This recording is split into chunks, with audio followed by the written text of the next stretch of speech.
We're here to finally finish what we started, um, and that is to play through to the end of Mother 3. This has been the journey to about 3 streams. Cheating, yes, cheating, but I don't know. I don't think I would appreciate or enjoy this game any more if I was playing through its battle system as intended. It would just be dragging out the experience. Um, the experience of this game is not in its battle system. The experience of this game is in its setting, its story, its characters, its music. Even it is not not in the combat. So I am perfectly fine just accepting what is. But yeah, interesting ending. I have thoughts about like the story and in particular, uh, like the character or just the creator's vision in general. And I guess I'll maybe save it for later when I'm done, maybe. But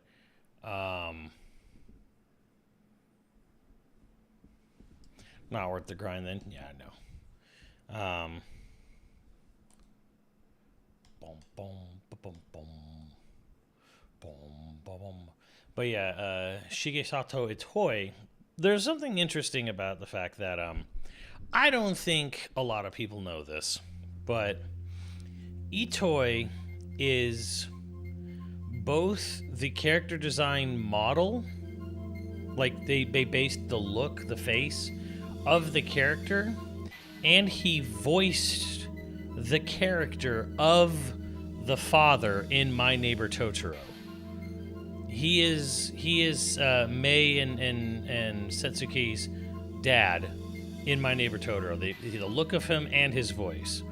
And this game having such a interesting plot, or a plot that it does, is very kind of in tune with that, where the whole, our way of life is dying, our culture is dying, technology is overtaking nature, the role of nature versus technology, the march of progress, yada yada. So it really feels like it's definitely had like a huge impact on his life. So Tango Gameworks breaking news on their Twitter. Tango? Crafton's Tango?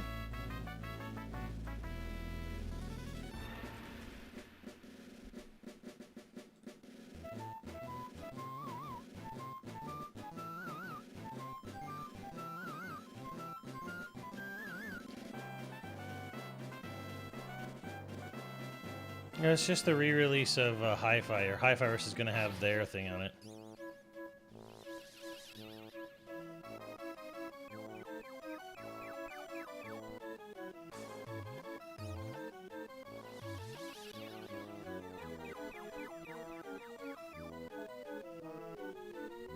I mean, we knew this already. They literally bought them. Like, this is like news. This is not really news. But anyways, here we are. We're in New Donk City, or New Pork City.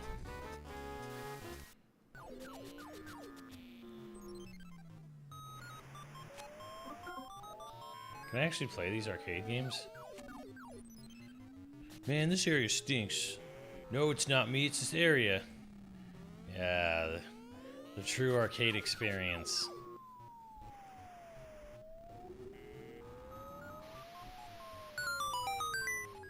Thoughts on Earthbound? Nah, I mean, they're free to play on NSO, but they're very archaic.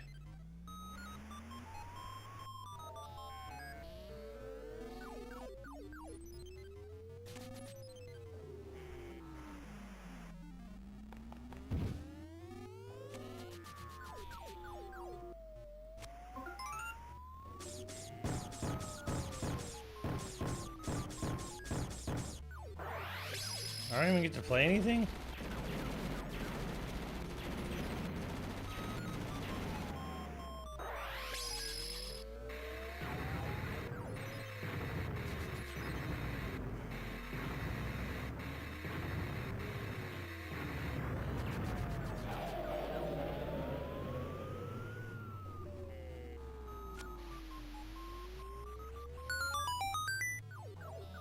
What's up, white mechs?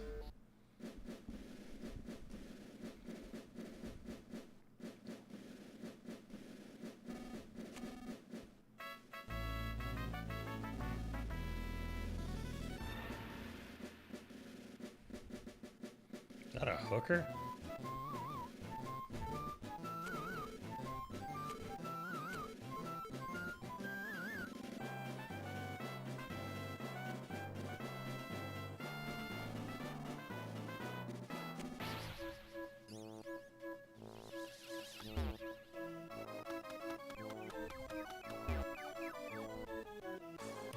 Where can I buy some shit, though? It's like Vegas.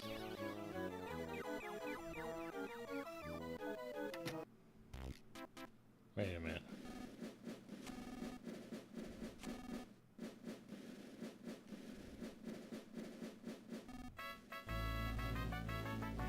Isn't that the last my gypsy?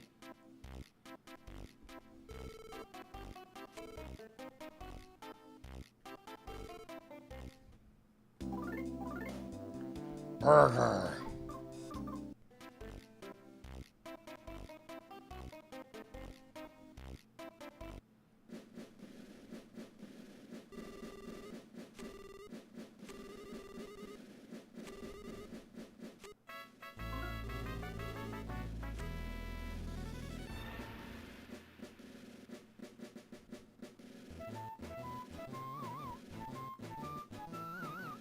The fuck? Thomas Jefferson. I'm their friend, Thomas Jefferson. I'm Kid Brother Pincho. I'm Big Brother Poncho. So we had Blues Brothers in the first I'm sorry, in Earthbound. In this game, they have the three amigos.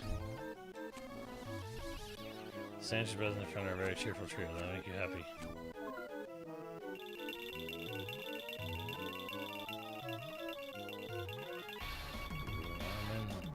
7 green.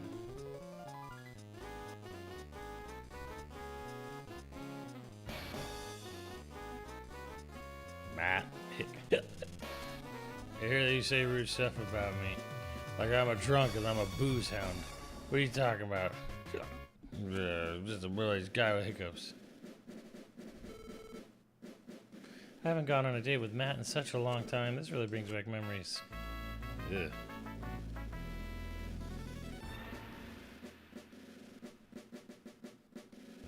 Porky Park.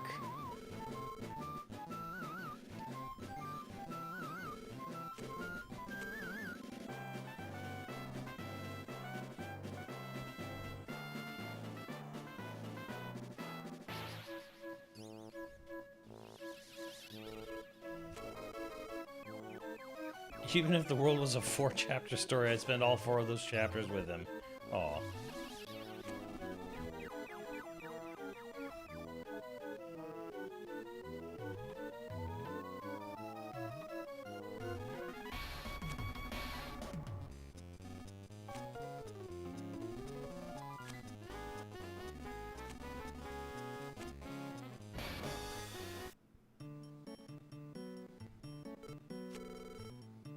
Great Master Porky. So it's Trump Tower, right? We're in New York City at Trump Tower.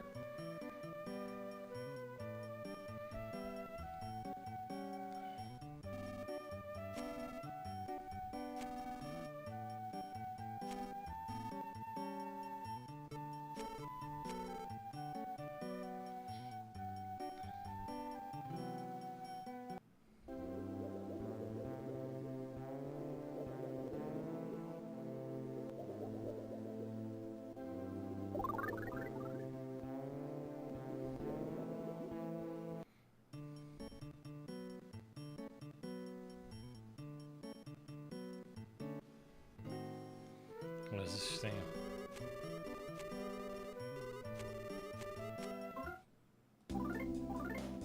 Grilled chicken.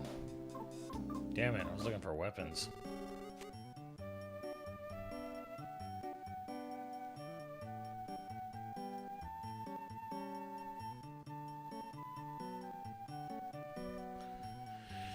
It doesn't look as gaudy though.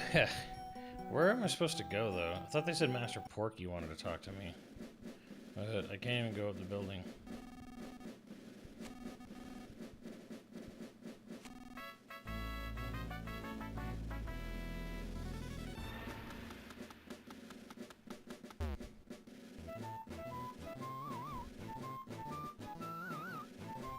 The smartest, bravest, and toughest chubster of all time.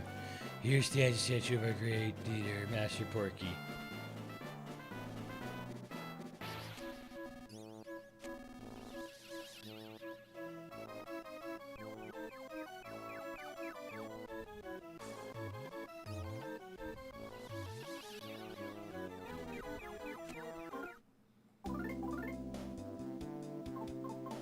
Damn it.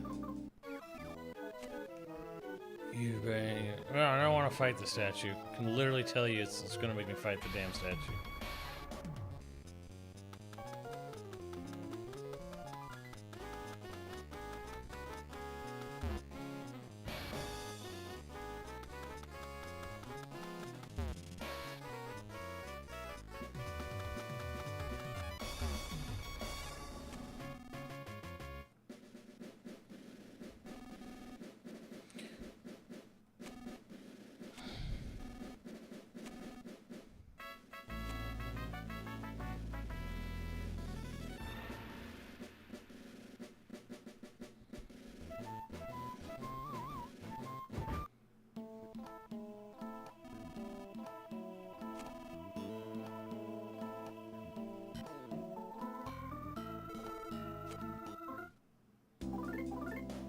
Fake bat, $20,000. Jesus.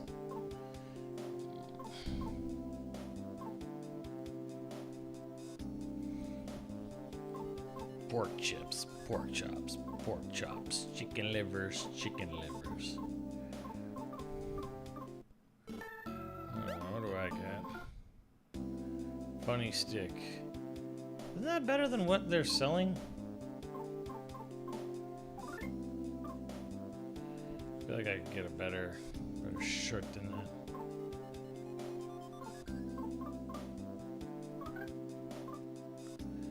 Stupid, whatever.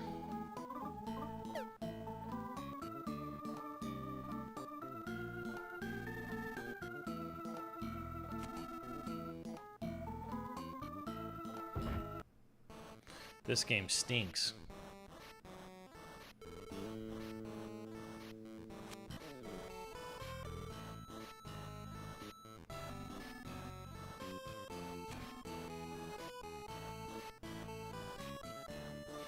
Isn't that Earthbound? That's literally the stinky thing.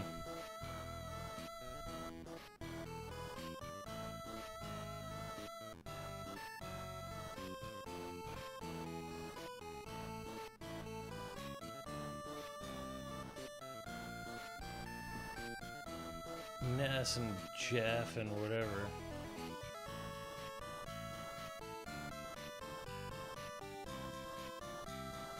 Monolith. Monotolith.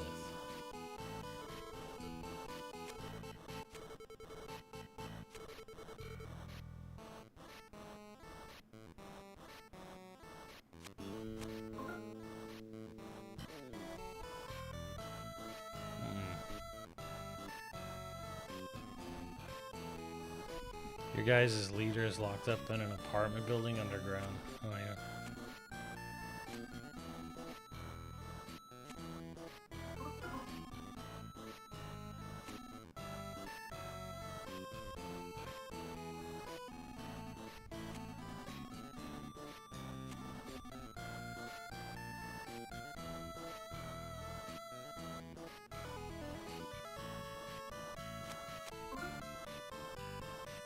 Okay.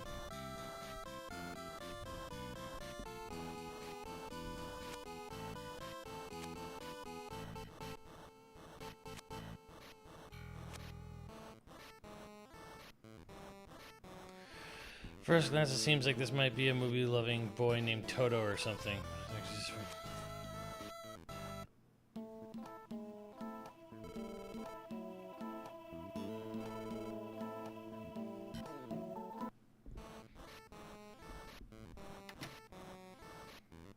I mean, That's nice, but what the fuck do I do?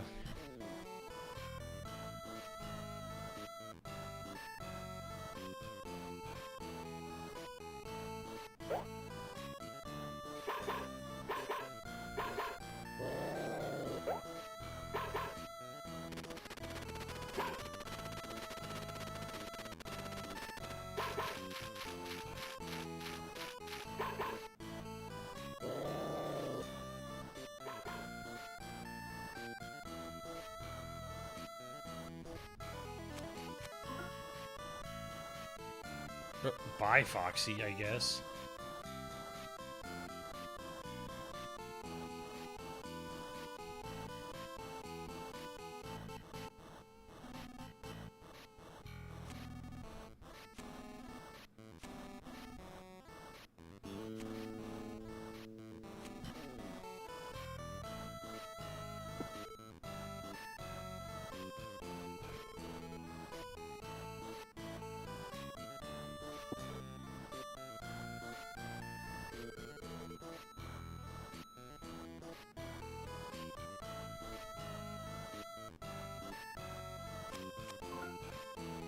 Cable. I don't care if it's difficult. Go through it. What the fuck?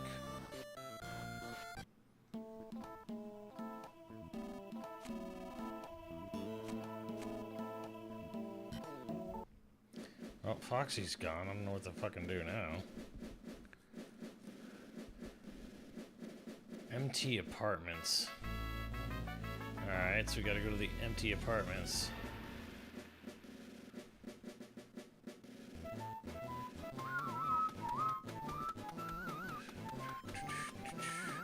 It went through that speaker into the sewers, and every time I click on it to go, you won't go in.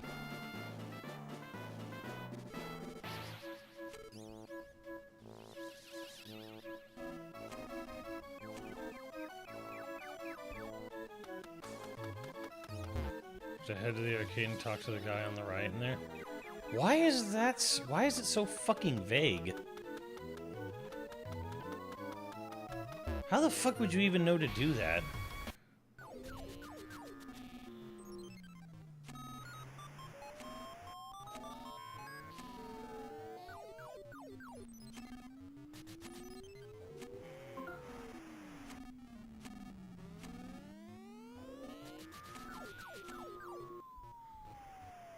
I mean, it's not like an insanely huge, you know, town or whatever, but it's like, that's obscure as fuck.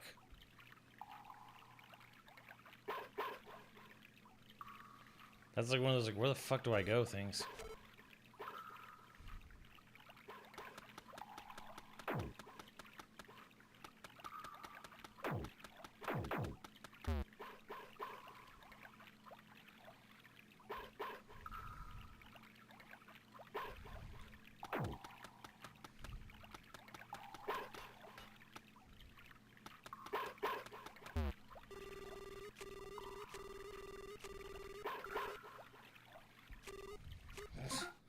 Well, I wonder if I'm lying on the, but, yeah, whatever. Who gives a shit?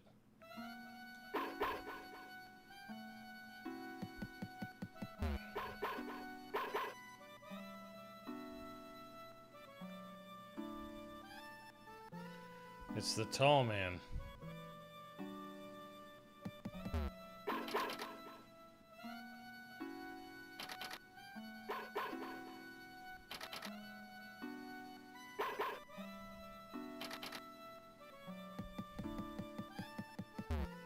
Foxy. I chased after a strange smelling bug and somehow wound up here.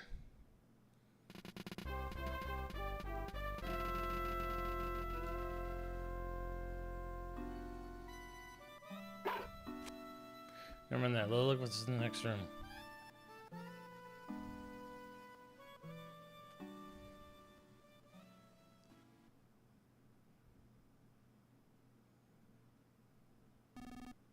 Yes, it's me, Letter, the bell ringer. Must be real shocked to hear me speaking for once. It wasn't that I couldn't talk all this time, I simply chose not to. As I rang that crossroad bell deep inside my heart, I decided I would speak to no one. Okay.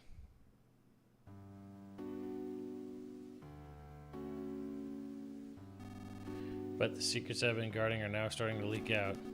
Lucas, time has come to tell you everything. What I'm about to tell you, you may not want to know. Even so, you absolutely must hear it. It'll be a long story, but please listen to it all. Oh, what the hell, I guess. Given who you are and how you've lived, what I have to say will tear at your hearts. And there's just so much to tell, so I've decided to just have the stink bug trembling behind me memorize everything I say. Ready, Mr. Stink Bug?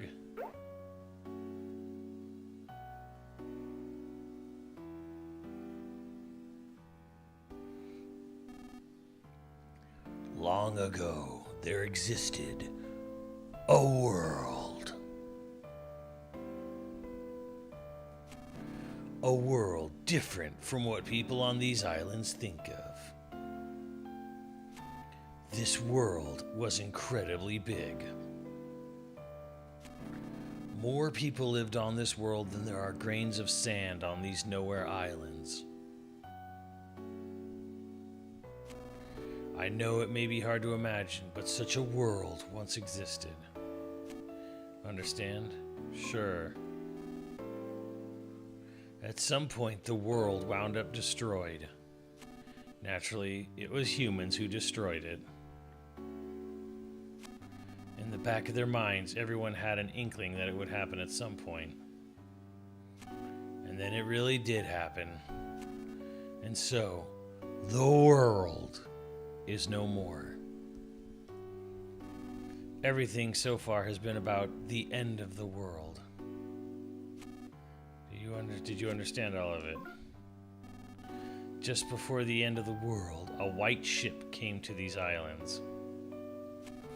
On it were all the people of Tasmilly Village. Yes, aboard the white ship were those few who had managed to escape the world. The people on the ship still went by their names from the previous world. The white ship plan had been set in place before the world was destroyed. And although they're part of the world, these nowhere islands are a special place. They were the one place that would remain even if the world was lost. Fiji?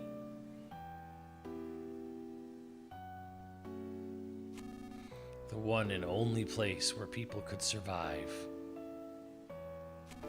And so, the white ship arrived at these islands. Everything so far has been about the white ship. Do you understand?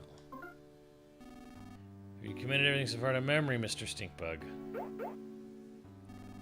The reason these islands are special is because they harbor a giant dragon nearly as large as the islands themselves.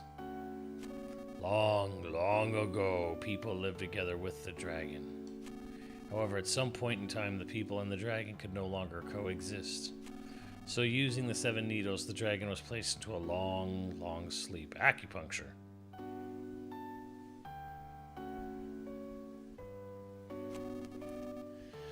By the ancestors of the Magypsy people who have lived here since ancient times.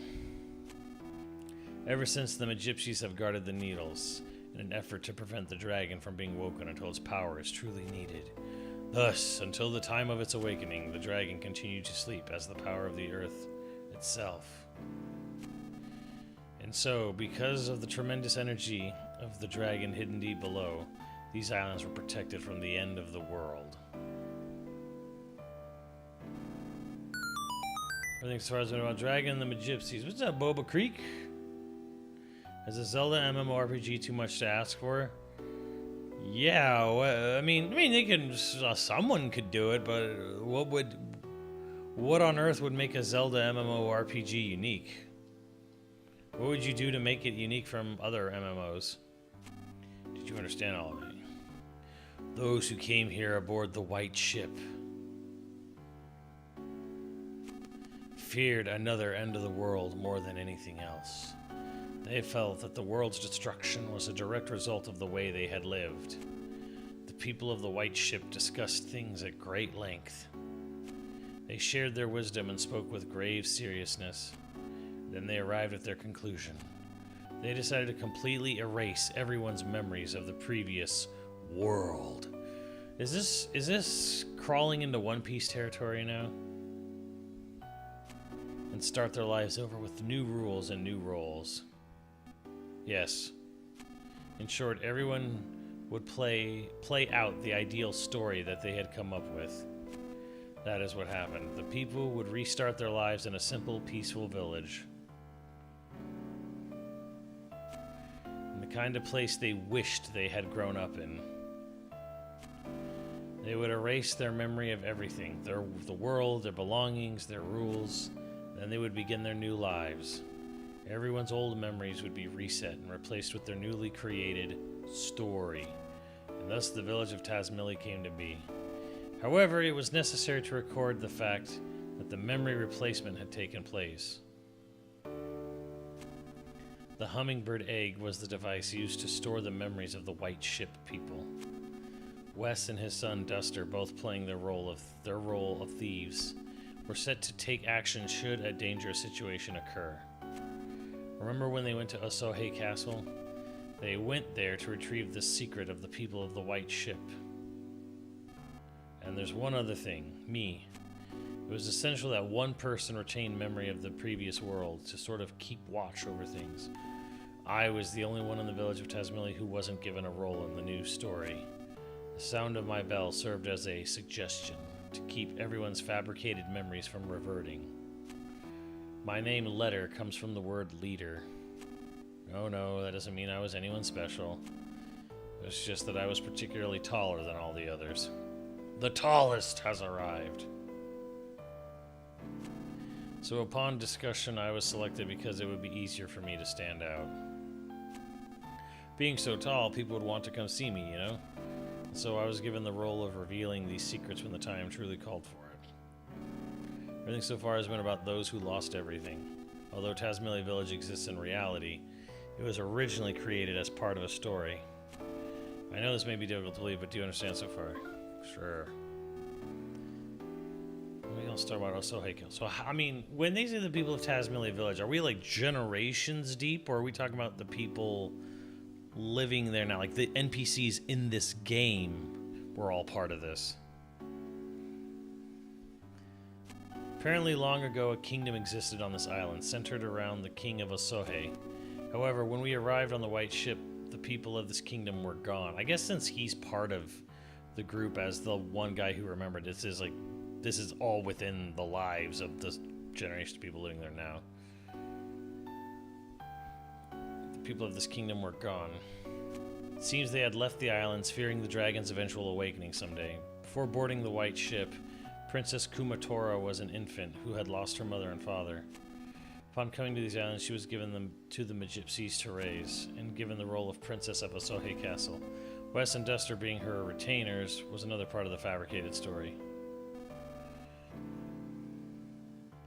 Osohe Castle is one of the few and precious relics of this island's past. We crafted our story in haste, so the people inside it have very little past or history.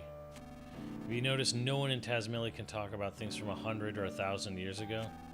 In truth, we had wanted to create an entire plethora of myths and legends, but our story was made in such a hurry that we weren't able to. It's a real shame. You need a Tolkien. I'm sure that much of what I'm saying you'd rather not hear, but it's the truth. Have you listened to everything so far? Have you committed any memories so far, Mr. Stinkbug? Truthfully, I had no idea how Tazmily Village would turn out. But things actually went rather well. The people who had arrived on the white ship had fully taken to their new identities. They believed that they had always lived together peacefully. It was when a person by the name of Porky stumbled upon these islands that everything started to go amok. Well, how did Porky survive the end of the world? It seems he used a time distorter machine to travel through time and space at will.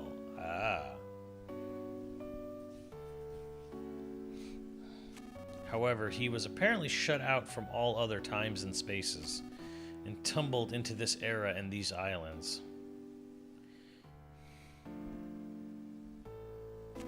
Even worse, he used his time distorter to bring many people from other eras here. The pig masks, as well as everyone in New Pork City, were all brought here and brainwashed by Porky. This Porky fellow seems to view these islands as his own personal toy box, with which he can do anything he wants. He would take animals apart and recombine them to make creepy new chimeras. As a childlike dictator, he began doing whatever he pleased. I'm not happy with how real this is sounding.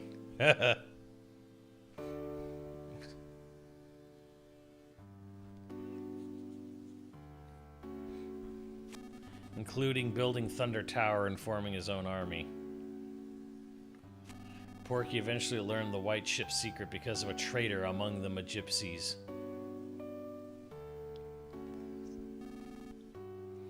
Do you understand about the intruder known as Porky?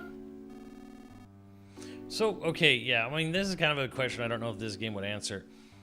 How the fuck did Porky, just like the fat kid at the beginning of Earthbound, the last game, how did he get a fucking time distorter?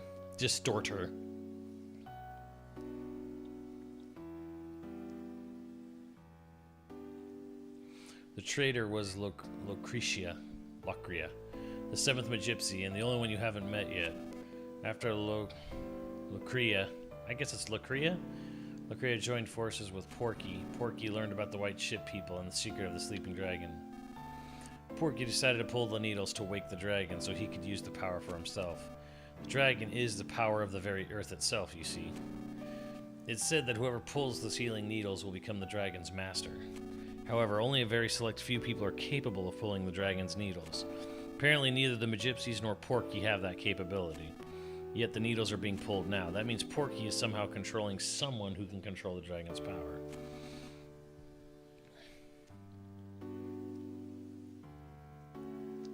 He became... Oh, Gygus has the future tech. Became Gygus' right-hand man in Earthbound and likely inherited all... Okay.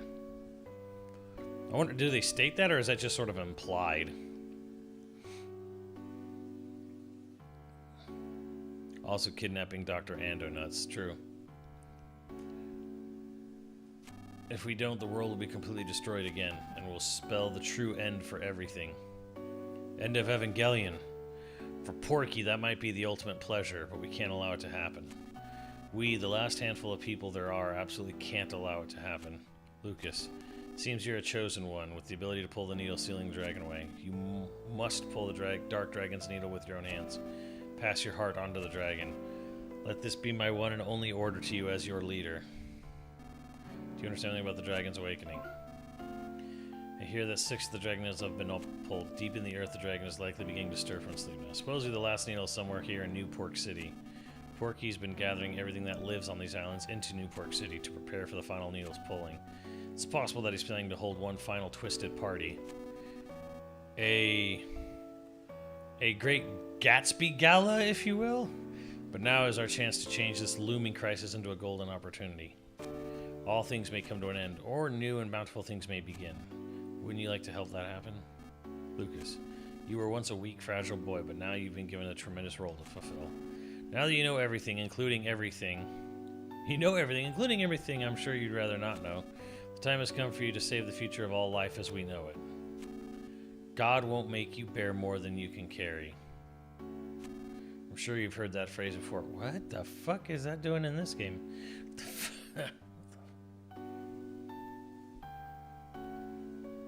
So it's sort of implied.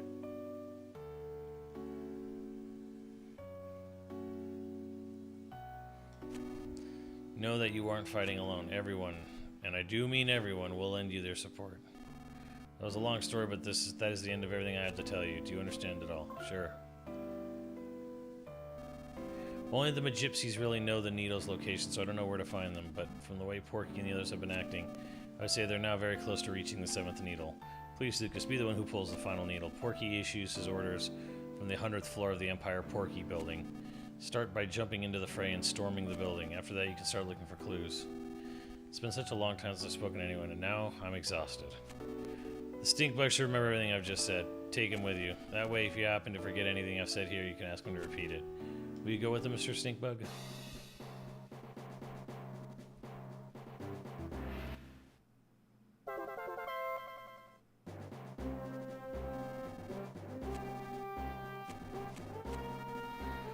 Val goes, well, I'm sure I'll regain my freedom, and just as everyone else will.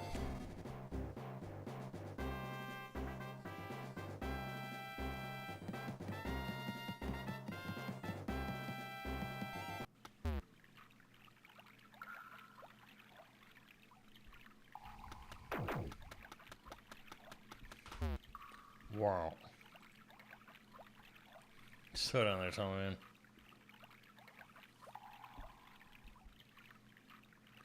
Good luck, Steerfax. We're locked. Because I don't really need to do this. Let's, yeah, whatever. I'll say the one thing I'm a little bit like on the story is the dragon and the needles. The fuck was that? Look, a WarioWare. Oh, it's him.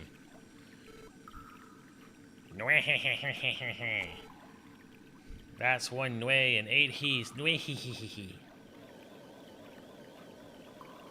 Oh, it's you. Oh, what a pleasure to see you again. No, wait. Long time no see, Facade says. I say nueh to you, or I'll now give you thoroughly destructive damage. He goes on to say, I have been remade into an incredible, fiercely powerful, and dangerous ultimate weapon. Therefore, I'll absolutely, unquestionably be victorious over you. That's what Facade says. What's more, I will put an end to your tale. I will give you damage, and then provide you with even more damage, until you are soundly defeated. That's what Facade says. Now then, here I come. Facade is now ready to fight. Here he comes.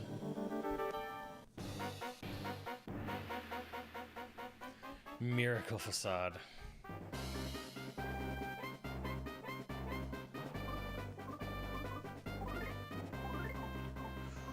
PK Love Omega. How good is PK Flash? PK Stop. Jesus.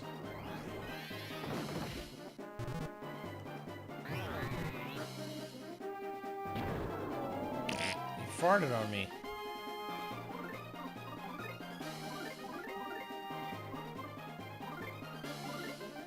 Damn, no Starstorm.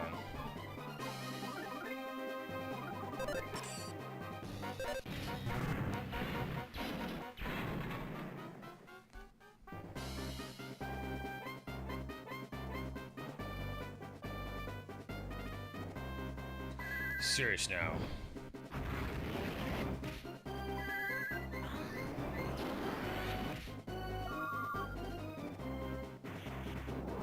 Psy shield, huh? Yeah, I guess we're just gonna kick his ass.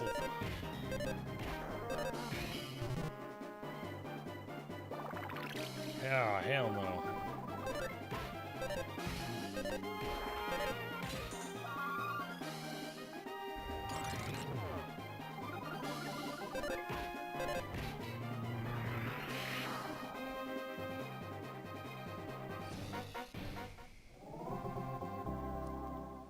Shit ton of XP.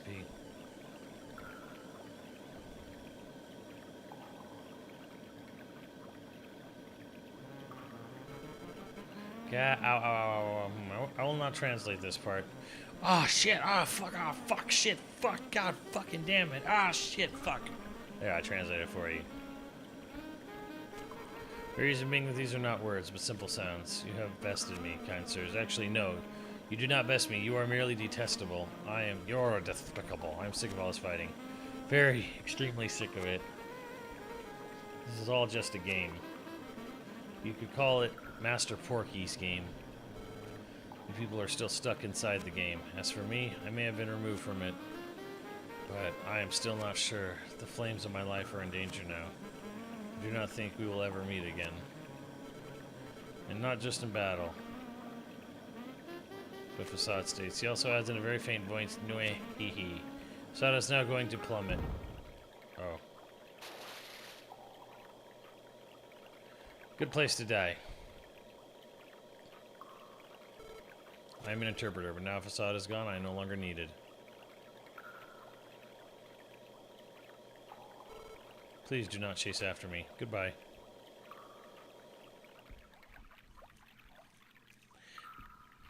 Died in a river shit, just like he belonged to. Just like he fucking deserved. Now I'm gonna go fucking rest up. Oh, what the fuck? I was running. A metal attacker. Oh, fuck all this.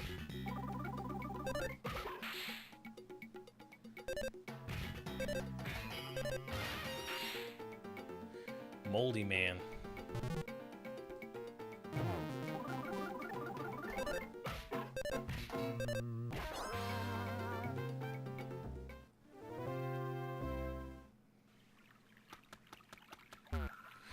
Wait, where was the thing? It was up here. It's in here. I don't give a fuck.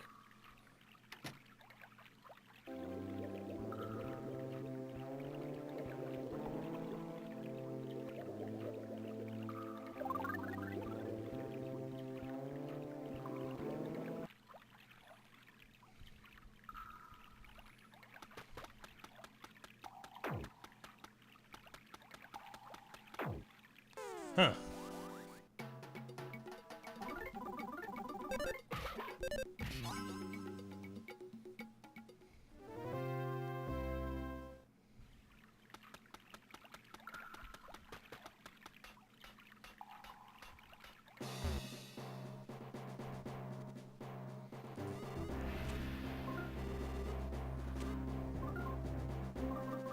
Yeah.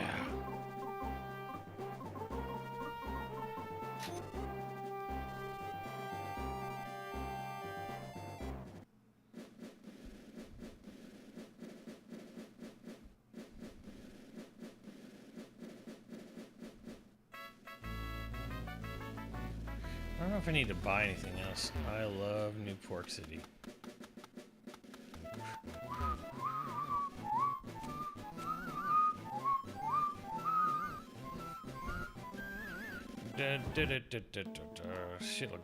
She'll get in your head.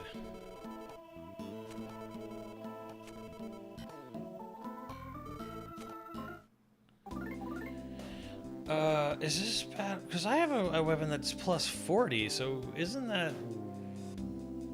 Like, this doesn't tell you if it's better, right? Like... 20,000, god damn. God damn. God damn. Damn it. God damn it.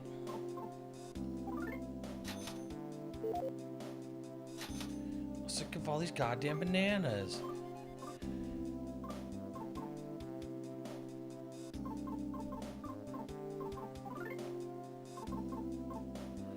It's funny Foxy can benefit from the hat too. Sure. Oh, it says up or down? It says down. Oh, it says down. Yeah, I see it right. Okay, duh. Okay.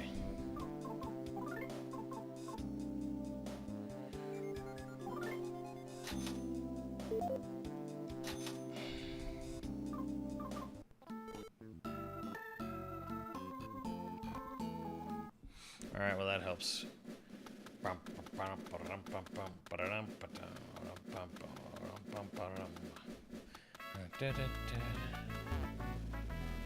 Trouble, trouble.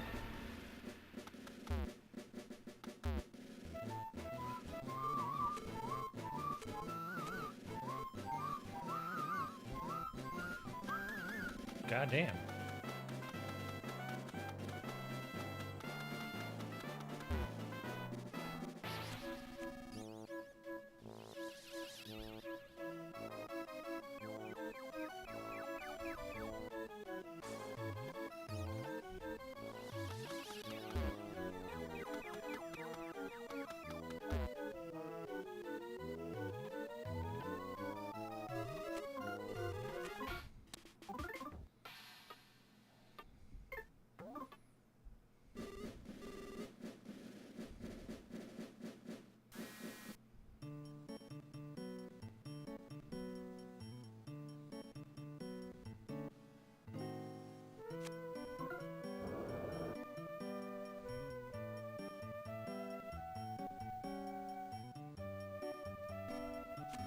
Hey, now you're sort of in the way.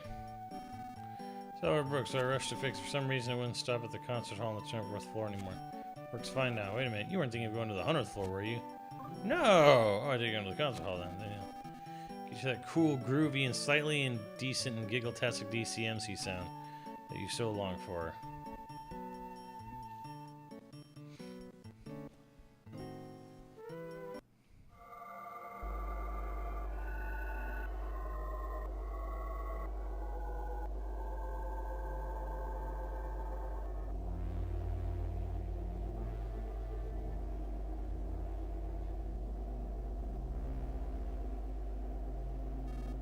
Wow, aren't you Lucky, the bass player for DCMZ? Sweet, Lucky's back. That incredible bass line is finally back. Let's go, Mr. Lucky, let's go.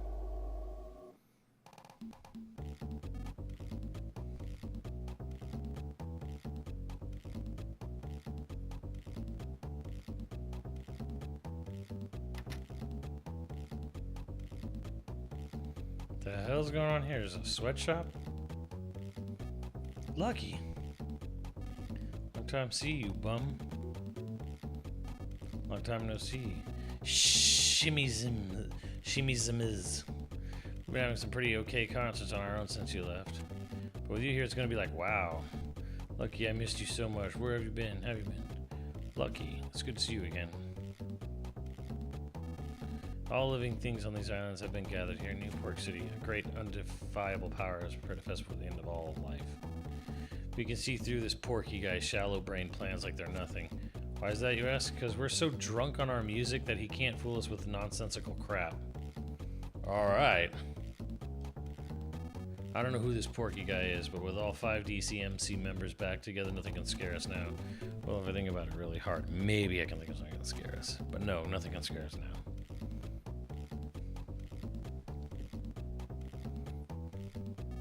Hey, Lucky, let's forget our words and just enjoy the music like the old days. We even have your afro wig all ready to go.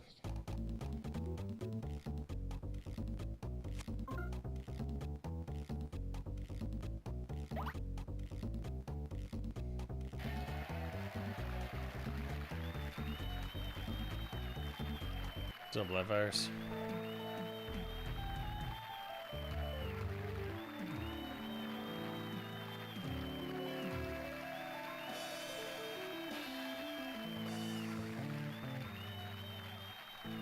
I don't get it. Why are we doing this?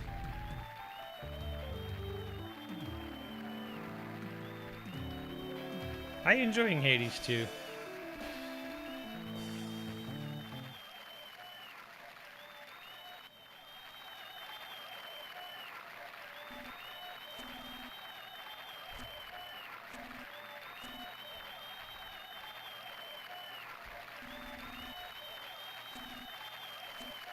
Tondagasa, we're gonna rock until you drop. No. Gentlemen, are you ready to rock? Yeah, good. Then I'm gonna blow your hair to the back of this auditorium. 1, 2, 3, 4. Robot affliction. Yeah. Rock until everyone drops. We're gonna do this thing non-stop. Not much a fan of the news story so far. I don't understand why they did it. That's what you're not the only one to say that, Life Iris. I've been seeing that spread around a lot.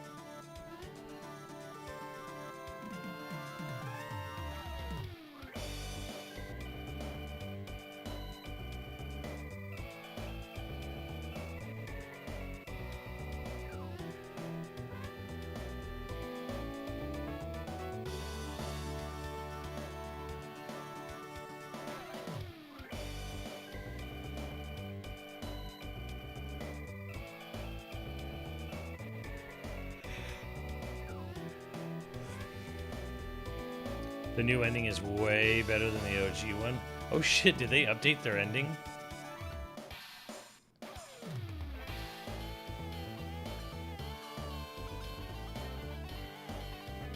Well, it sounds like they're improving the game, although it's very weird. It's so weird to me that they made Hades 1, and then everything from this game from early access onward has been like, why did you do this? And then they fix it, and it's like, why did you do that to begin with?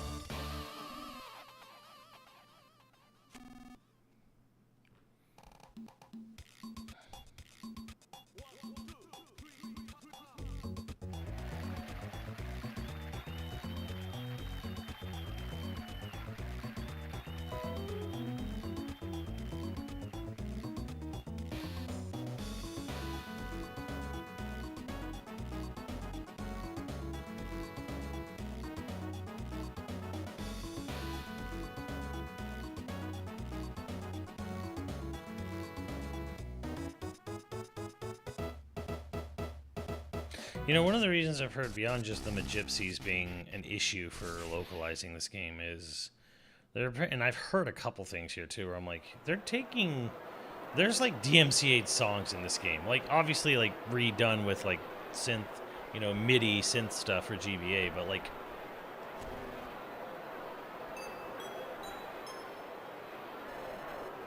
all goody two-shoes inside the Empire Porky building.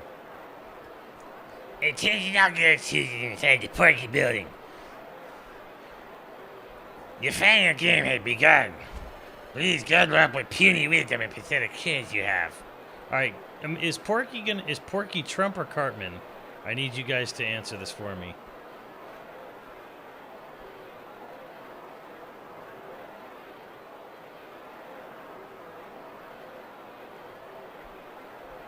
Cartman? Say you go Cartman?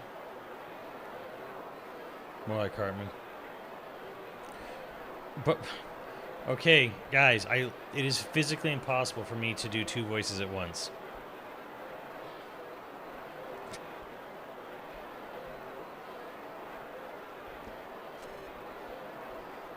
Come to the 100th floor.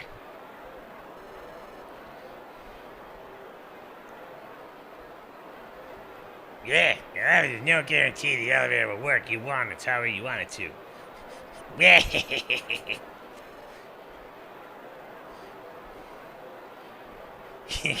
You guys, well, I'll be waiting for you on the 100th floor.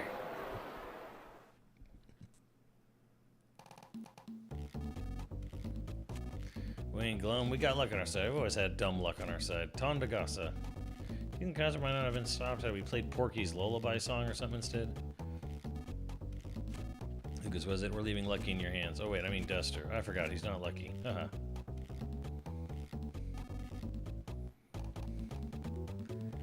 a little shit interrupt to the concert. I was enjoying that.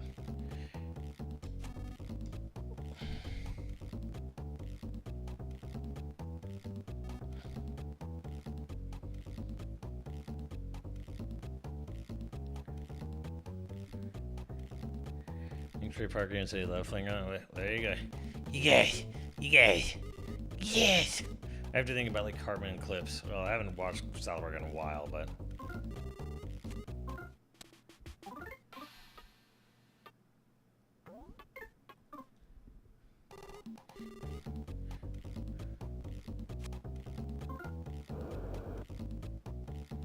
Alright, so it's gonna be a big maze to get to the 100th floor. Like, right? Yeah. Game design.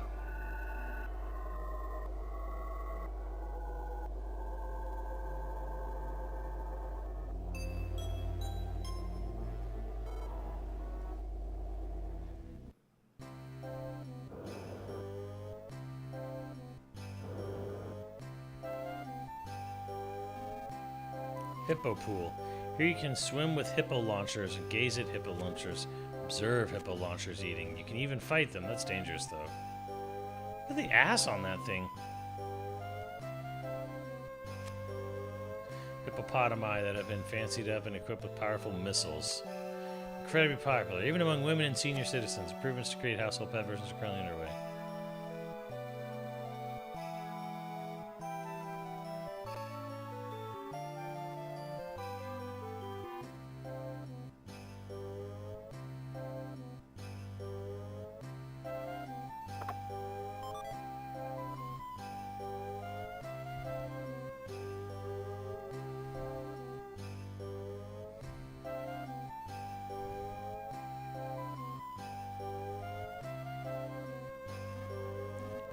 It appears you guys appear to be suspicious guys. I'll beat you up good. Go. Get him, my hippo launcher. Alright, so if someone sent a hippo to attack you, you'd pretty much be dead. Hippo launcher.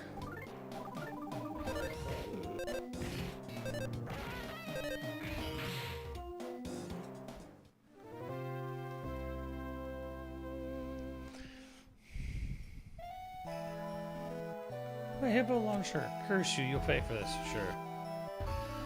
Stupid heads.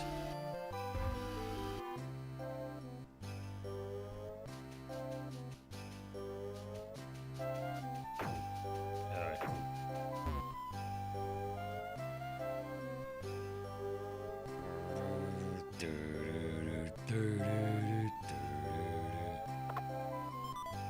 Grilled chicken, yum yum.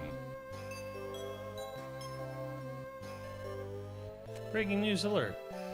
Being a breaking news alert. Some idiots have been seen pretending to be sea monkeys in the middle of a pond. You guys, I'm talking about you guys. That one protagonist. Getting all covered in mud so you can fight for your lives sounds so ridiculous. Alright then, get on the next elevator. And I'm gonna sit back and watch even more of your stupidity in action. Come on, don't give up. You're so close to the 100th floor now.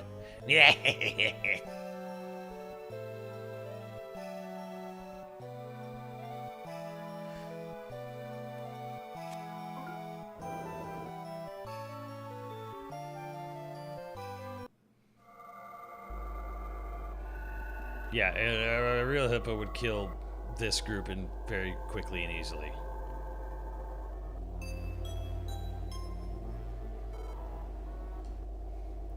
Next stop, 100th floor. Why do I have a feeling this is not the 100th floor?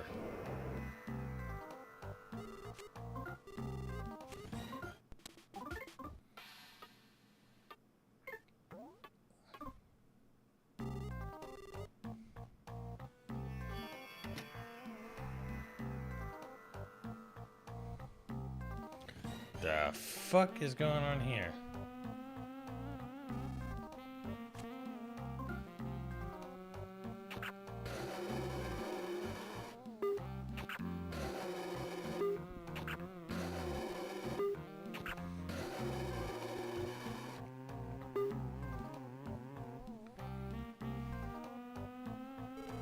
It's a gathering for Master Porky's fans. Oh, his groupie casting couch. Can you guys put your hands to your chests and say to the bottom of your heart, I love you, Master Porky? No. Then quit lurking around and get out of here. Favorite double chocolate fried pork chips. Wait, what? Double chocolate fried pork chips. My job is tickling Master Porky under his chins. Oh, I'll bet. Alright, who's seen that clip of that kid in a bedroom and the chick in the lingerie comes in? Everything chocolate cake, Game Boy, and me. Who's seen that 80s movie clip? I don't even remember what it's from. I just saw the GIF online.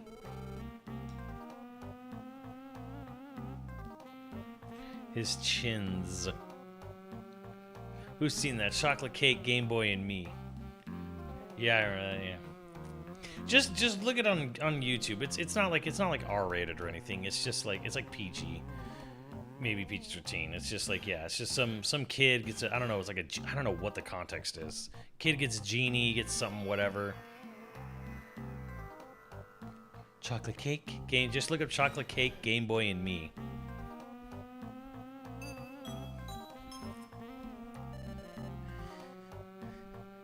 Attention, please. We have reported lost children. The detestable Lucas and his pals appear to be lost in Master Porky's fan room. Attention, Lucas and friends. Come to the real horror store immediately, if you dare.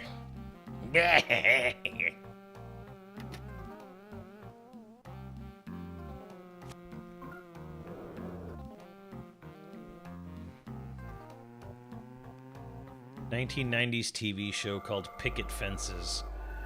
There you go, Picket Fences, the TV show. No idea what the context is. It would have to be 90s because Game Boy came out like second half 89, so.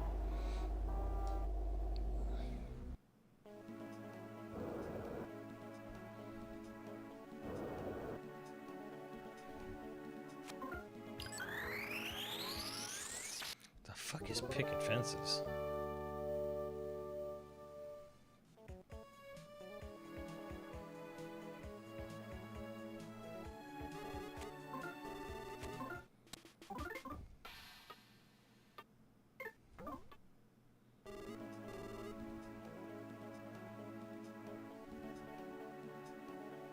There's so many bathrooms.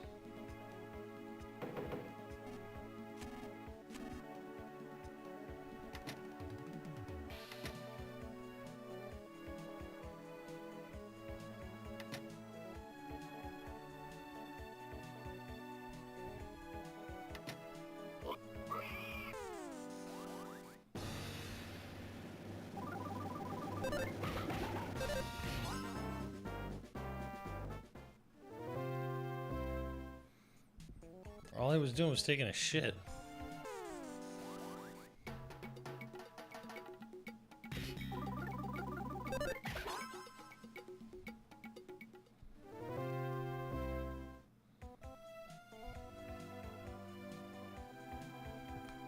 Kick the shit out of him.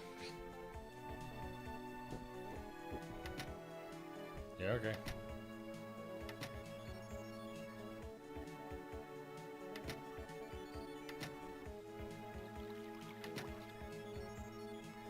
Huh.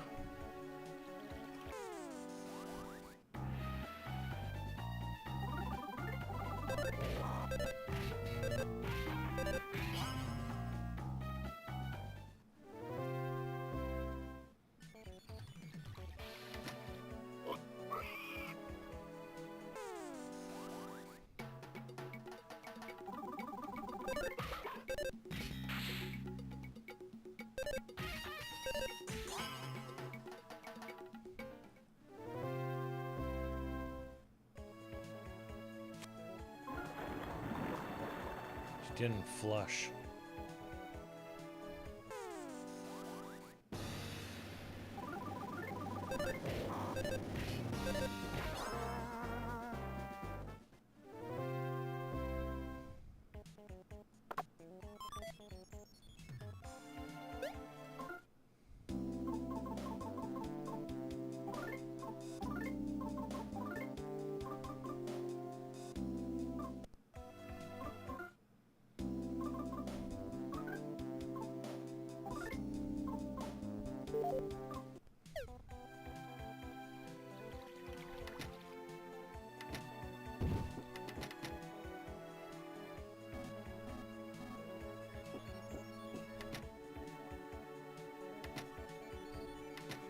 Man, people really gotta take shits real bad in here.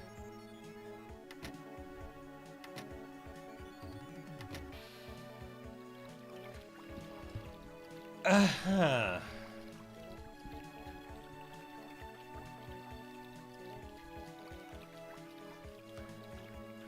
Certain enemies drop best weapon. No shit. Wait, can I get a best weapon for... I guess there's... whatever. Fuck it is. His golden shitter really is Trump. They're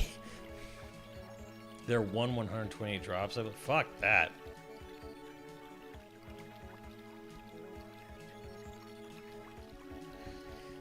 You seem to be having quite a tough time. Did you enjoy my special all-you-can-pee toilet dungeon?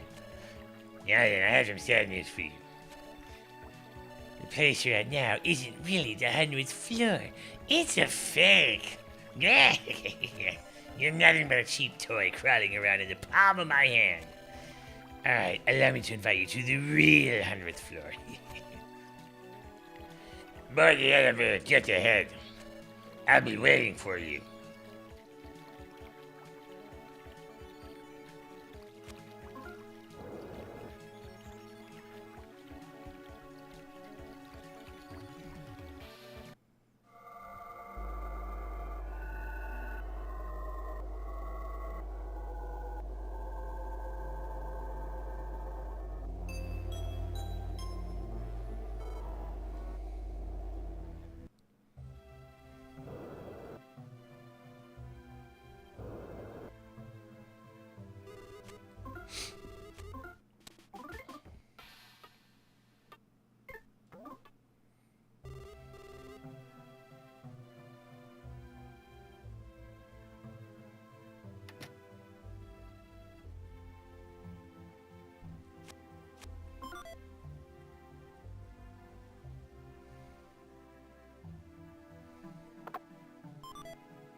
These are all bananas, aren't they? Yeah, bananas.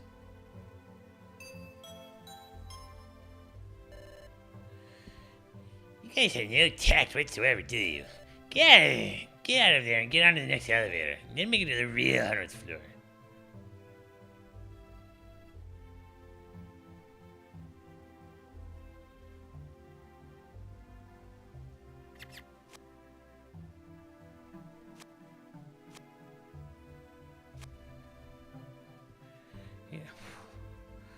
Wait, Facade was the gypsy? So he might have seemed like a mean person in most people's eyes.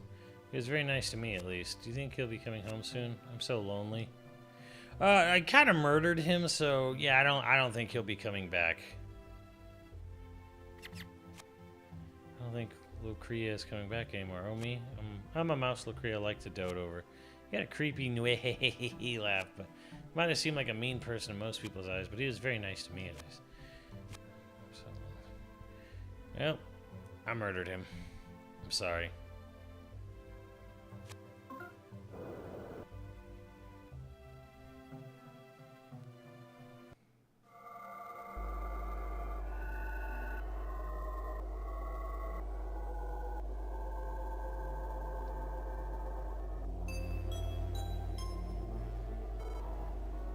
Stop, 100th floor. Oh my god.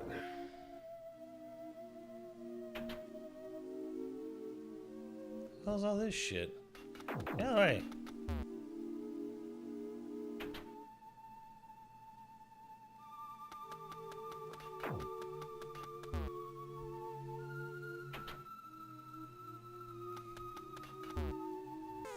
Oops.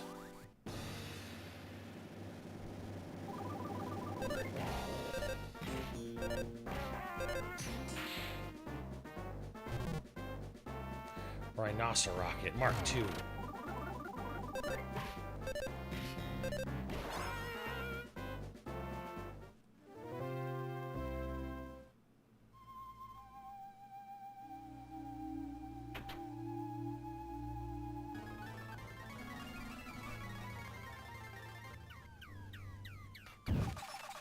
Thank you.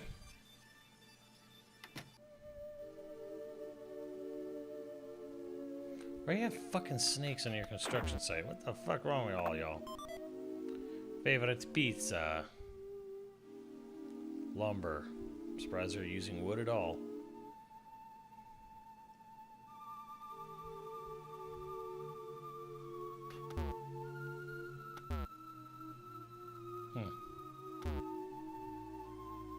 A bucket. It's filled with water. Great. What's my favorite pizza? Meat lovers. I'm a meat lovers guy. I'll even put like grilled chicken on my pizzas. I mean, meat lovers is usually sausage, pepperoni, and like usually some one other like ham or something, you know. But like grilled chicken on pizza, I think is really good. But I like poultry, so I'm a poultry guy. The fuck?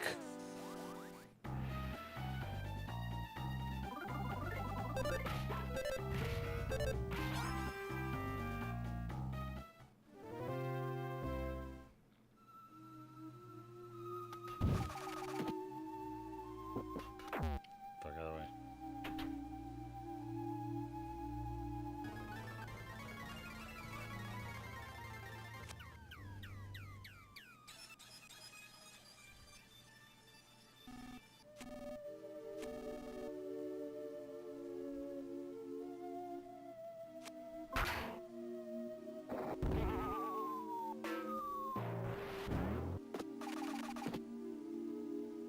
Beautiful.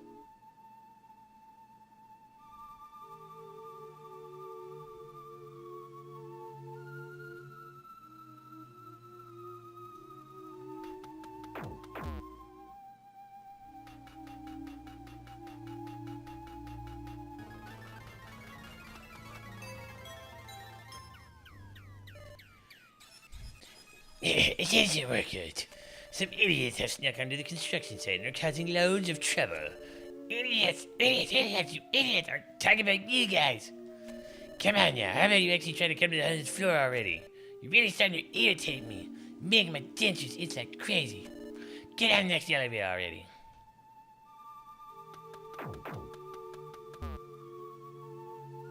Great Porky swimming bath.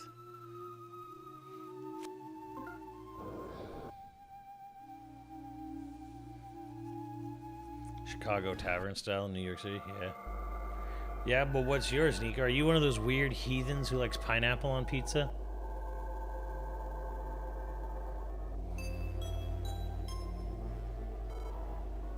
Oh, you're a weird one, Proto Man. You like the weird shit. Pesto, feta cheese.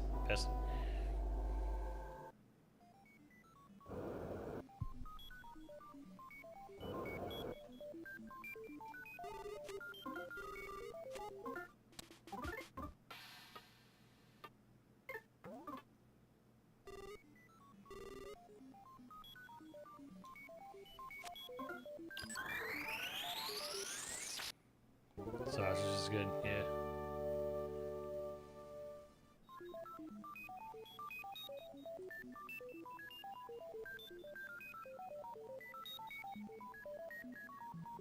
Fuck is this shit? Robo Dog. Excuse me.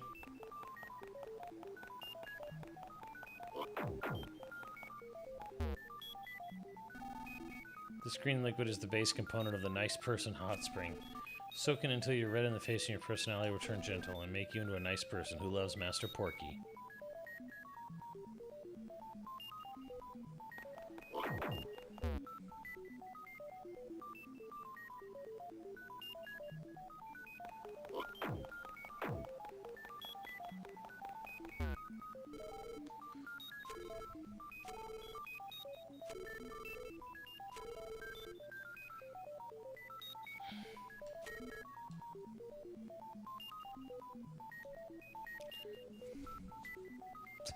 No, Mr. T!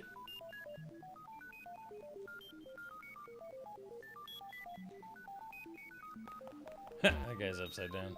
Oh, that guy's too.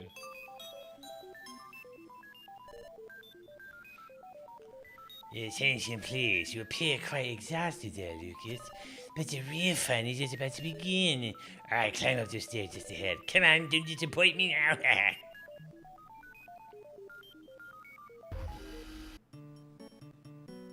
Well, this looks a little Chrono Triggery. Keep thinking I'm saving before the fight, but no!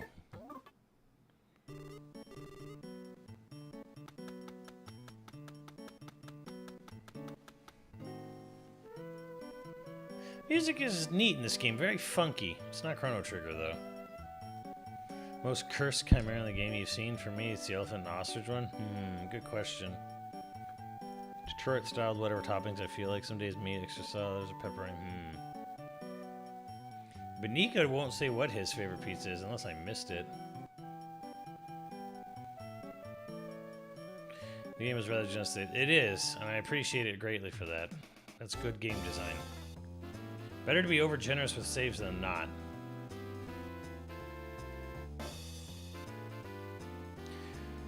Unfair to game. Sure.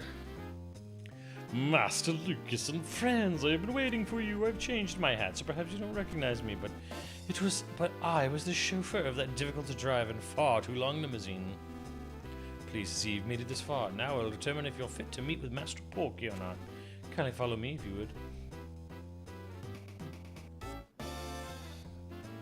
Fuck. Laugh. Laugh. Game underway. Please refrain from opening the store. Who gives a shit? Let me do it anyways. Ah. Pepperoni, sausage, and peppers. See, I like the taste of peppers, but I don't like the texture of peppers. I don't like having like something that's sort of rubbery on the pizza. So it's kind of like this. I would put pepper sauce and enjoy the fuck out of a pizza with pepperoni sausage and pepper sauce.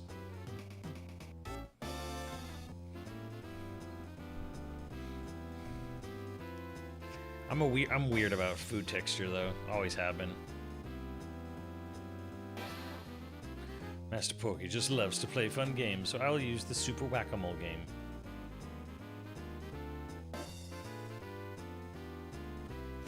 To judge whether or not you're fit to be a wonderful playmate of his, first let me explain the wonderful rules. Whoever hits the most moles with their mental A button hammers will win this game. Master Porky absolutely adores that word, win. You'll be doing so much winning. If the words indulge and humor mean anything to you, you'll know what to do. But if you try to throw the match, Master Porky will be very displeased indeed. Okay, do you understand the rules now? Yes.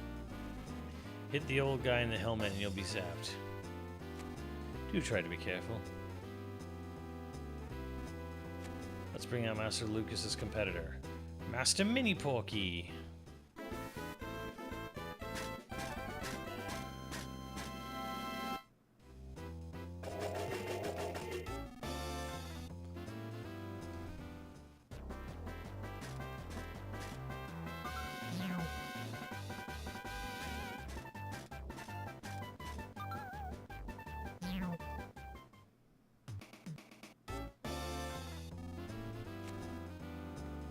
That was 2 moles.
What are you trying to pull here?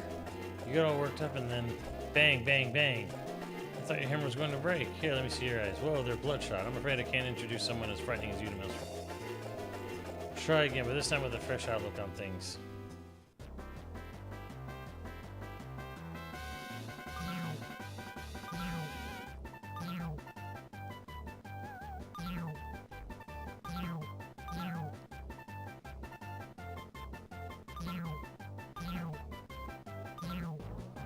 Alright, 9.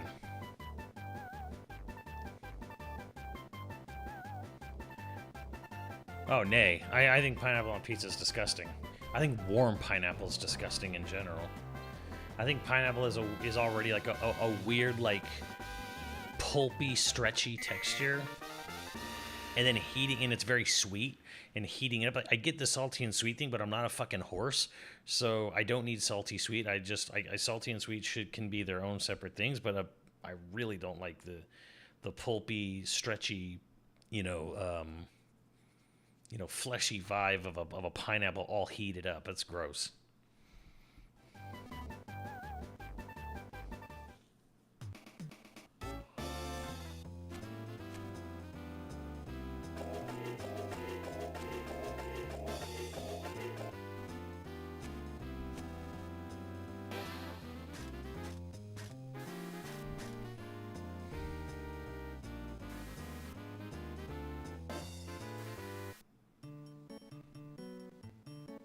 Yeah, I figured that.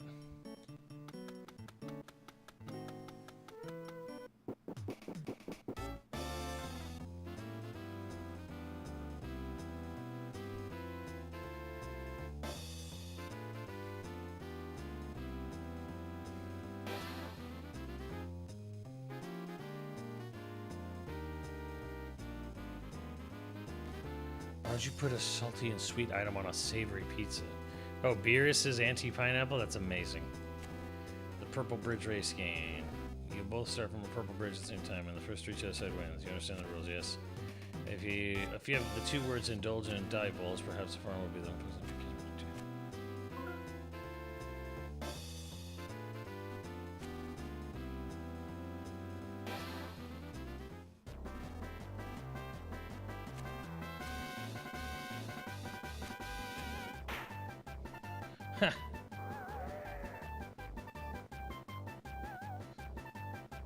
Jaws and Lake Placid.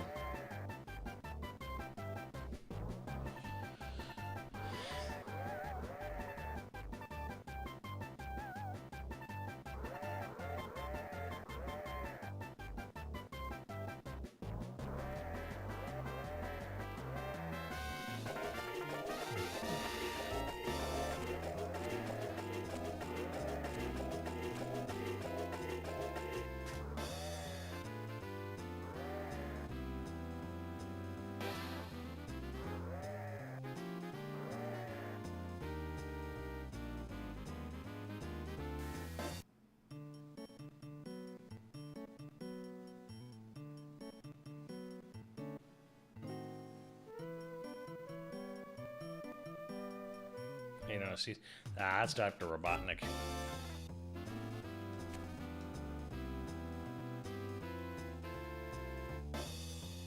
Ivo Robotnik's still his actual name, right? Julian Robotnik is the Archie Comics version of his name, but his first name is Ivo. Ivo Kintober. My name is Dr. Ivo Robotnik. Doctor. Like, sometimes, Chad, sometimes localization just comes up with a better name. Like Robotnik. Like, you look at that, you look at what he is and you say Robotnik. Makes sense. Eggman? It's kind of dumb sounding.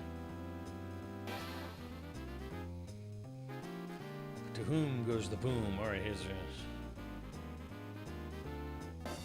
Use your mental ability. First pop his balloon wins. Yes, alright, yes. Yeah, Eggman kind of sucks. Eggman. I mean, I get it if it's like Sonic's calling him that, but he's like, I'm Dr. Eggman. It's like stupid.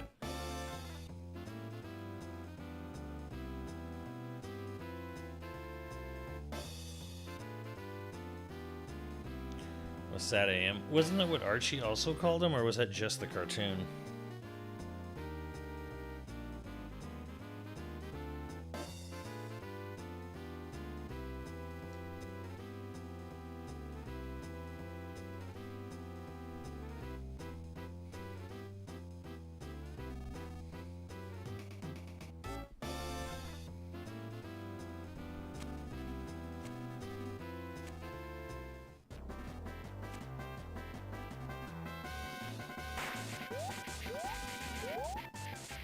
How big can it get?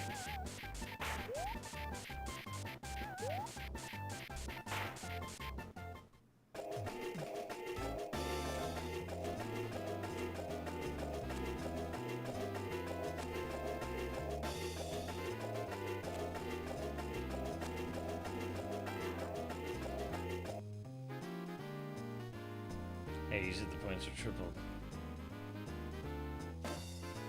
Well.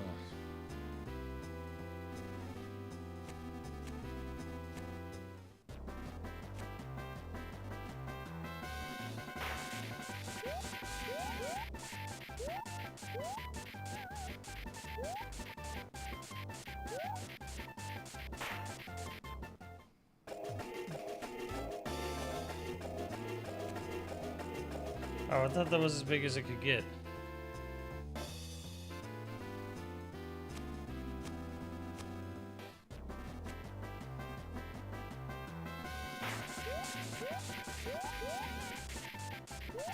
There you go.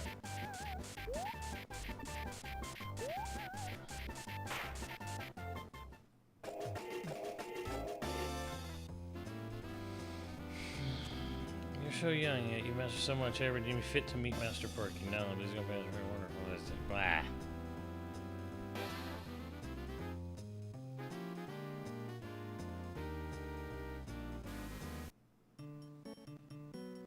Porky used to play more Mario Party.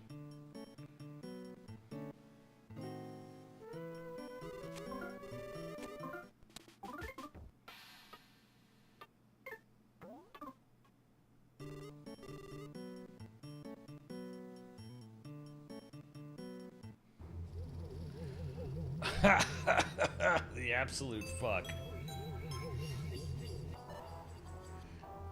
Lucas, welcome to my room. Is this the real 100 you wanted to come to oh so badly? Again, I welcome you, my beloved, detestable pets. I was the one who invited you here. You're free to come inside if you wish. It's just, I've given orders to let no one enter my room. To that little attack toy you see right there. Who knows, maybe this is where we say goodbye, even though I invited you here. Alright, let's turn it on. Let's say hello to the natural killer cyborg. Natural born killer?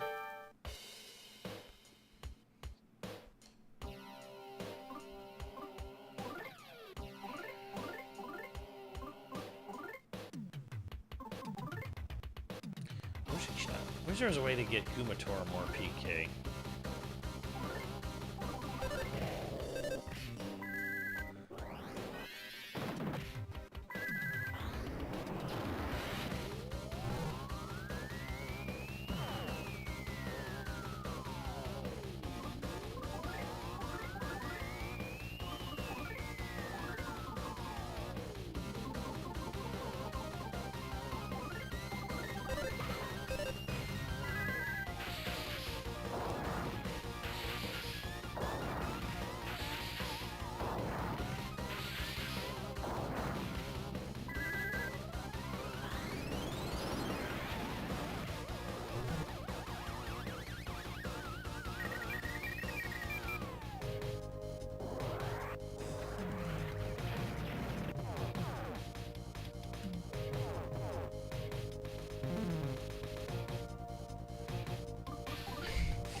Oh, she dead. Yo, she dead for sure.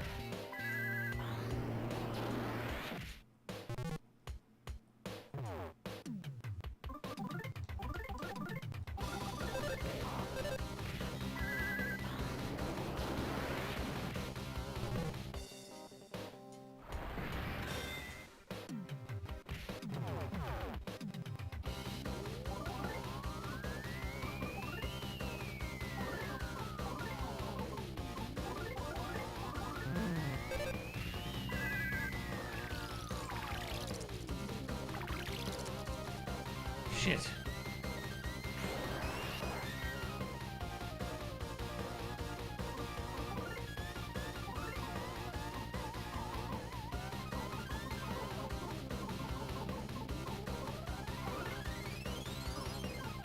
What resurrects?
God damn it.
Is this title screen music for Earthbound?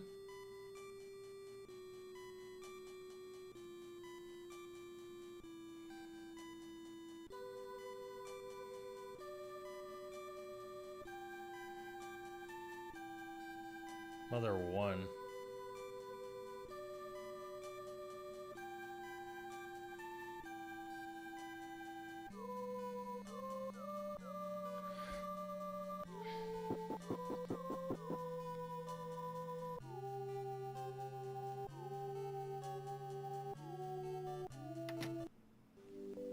What's the connection to Porky and Mother 1?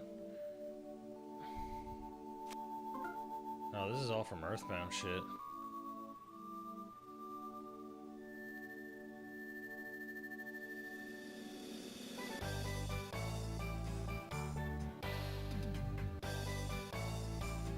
It's like a museum to Earthbound, huh? Oh, Nessa's dad. Yeah, I recognize this stuff. This is Earthbound shit.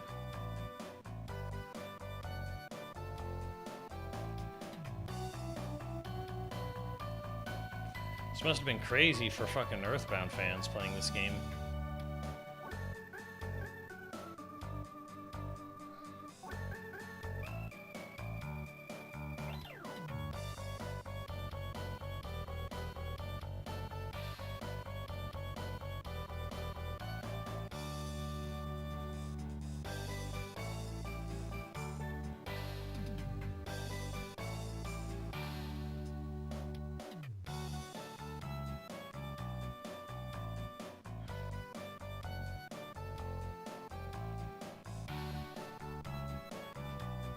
Was that the world's mightiest flea there?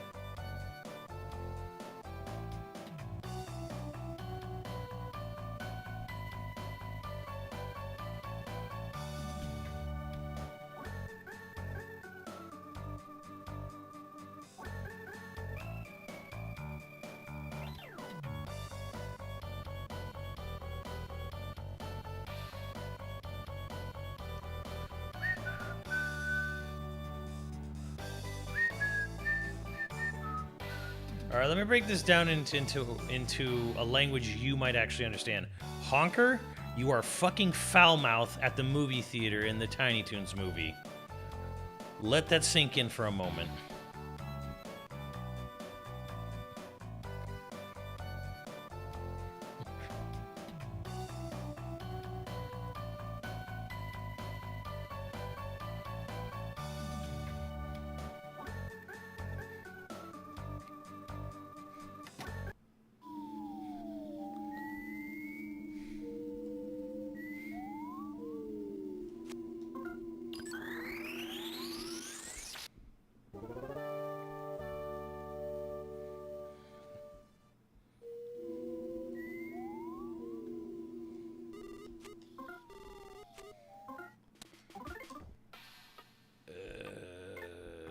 Still Empire programming.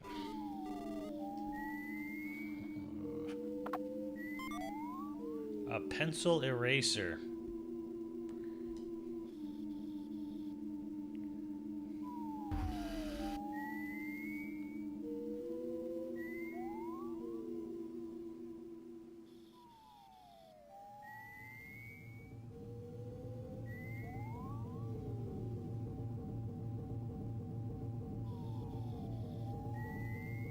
You can use it to erase pencils.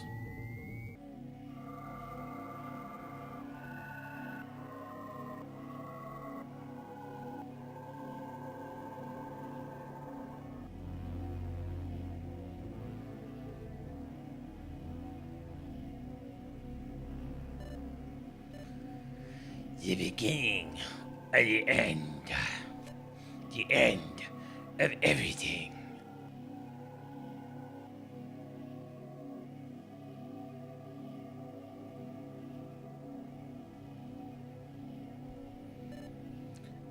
Let's be friends. I'm Porky. I'm really just a big little boy. I'm really just a big little boy. Please dote over me more. Please talk to me like good boys and girls, you know, just like me. No. That's not very nice now, is it? Actually, I'm not very nice either.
God damn it.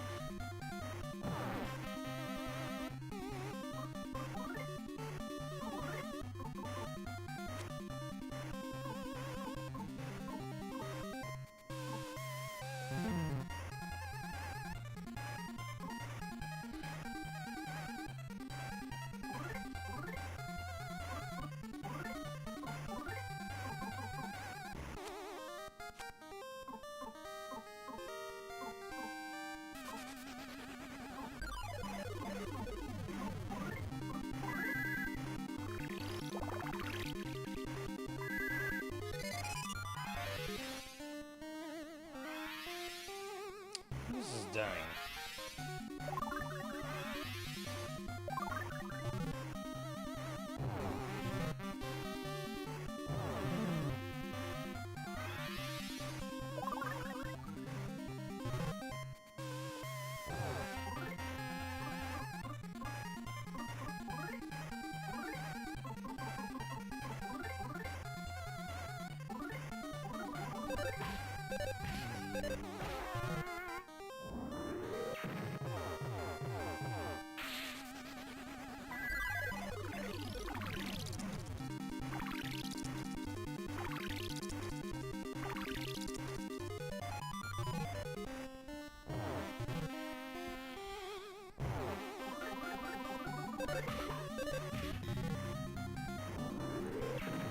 This fight would be a huge pain in the ass without cheating.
DCMC. The DMCA jumped in.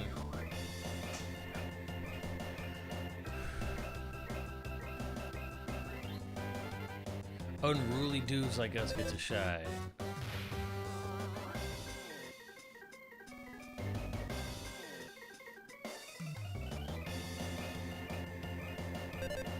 Screw this idiotic plan.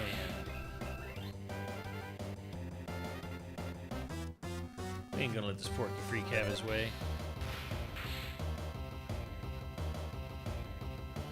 OJ.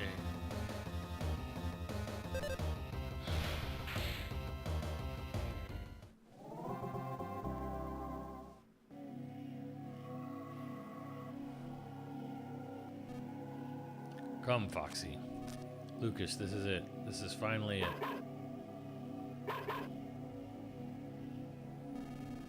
Have we managed to corner the enemy, or have we all been dragged here? I suppose it doesn't matter either way, right, Duster?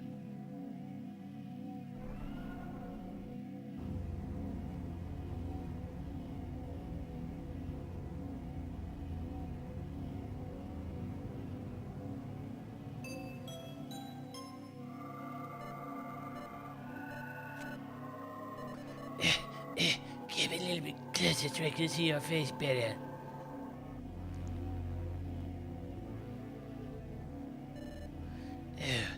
Is that what you look like? I was the one who brought you here. A traveler who has journeyed to and from past and future. I'm the most clever, the most charming, and most troublemaking boy ever. Master Porky Minch.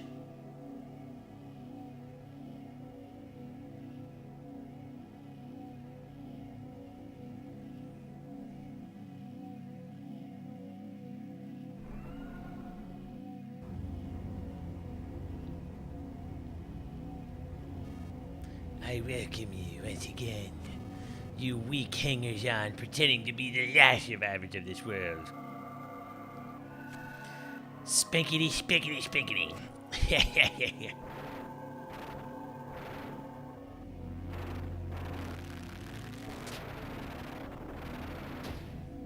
Oh god, he's old and shit.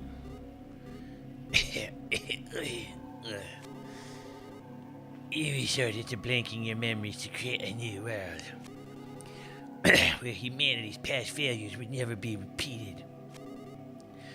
How stupid can you be?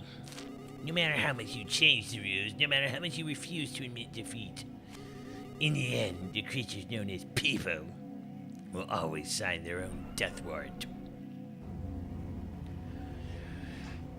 He's just an old fat ass man. By acting out of stupidity and evil.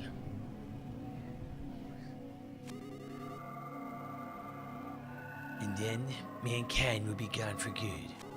You could have been happy if only you would have done as I did and obediently followed the visionary, selfish desires of a great hero.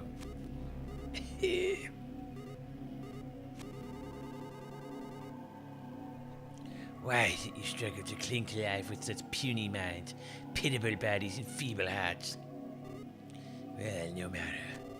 The curtain is about to fall on this pathetic little play of yours. Because soon, the power of power will be mine. The world and everything in it has been my oyster so far. And now I'll end it all by acquiring the ultimate power. Yeah, cackling, whatever. Phew. So, everything so far has been fun and games. I've given you many a concession. I was bored out of my mind and wanted to play something more thrilling, you see. But now that we're face to face like this, I won't hold anything back. My slave, my lifeless son will pull the final needle for me. And the moment he does, the dragon should awaken and do as I want. At which time I assume you fools will turn into garbage or dust or something. Finally disappear for good. I admit, this is kind of sad, but I would be crushed under the weight of boredom if it were any other way.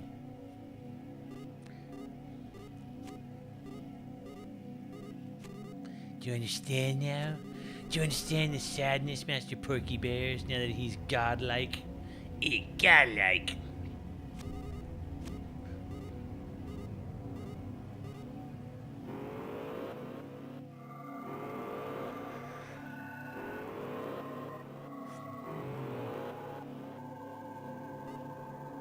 Oh, you love your little dramatic play, so this couldn't have come at a better time for you. It seems the seventh and final needle has just been located deep underground, below here.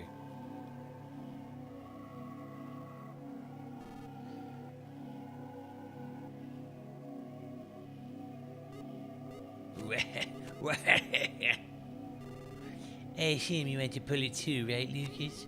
Why not go and check it out then? I'm even being fair enough to tell you where it is. That really will make this game all the more fun. But I think I'll use my shortcut to give myself a head start, if you don't mind.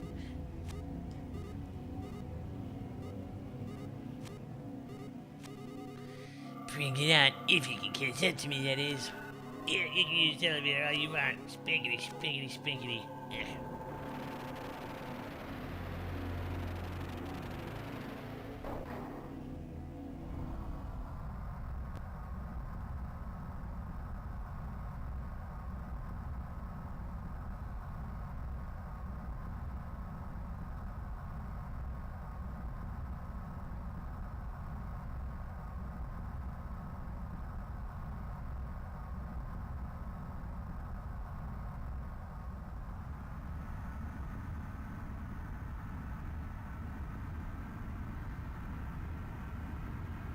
He says it all the time in Earthbound. Interesting.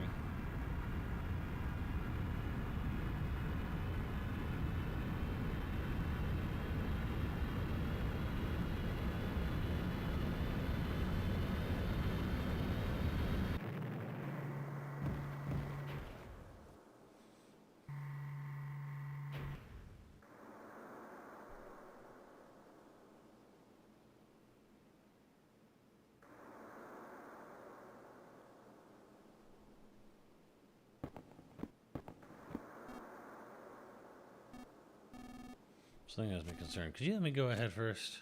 Sure.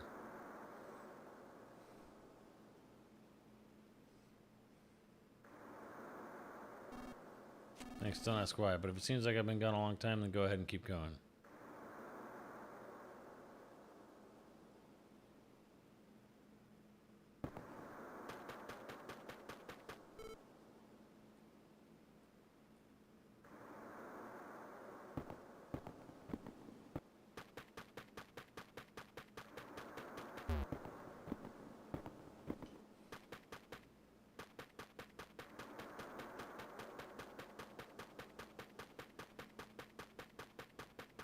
Who made all these perfectly cut stairs here?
This looks like Mario RPG almost. A little Mario RPG, a little Chrono Triggery.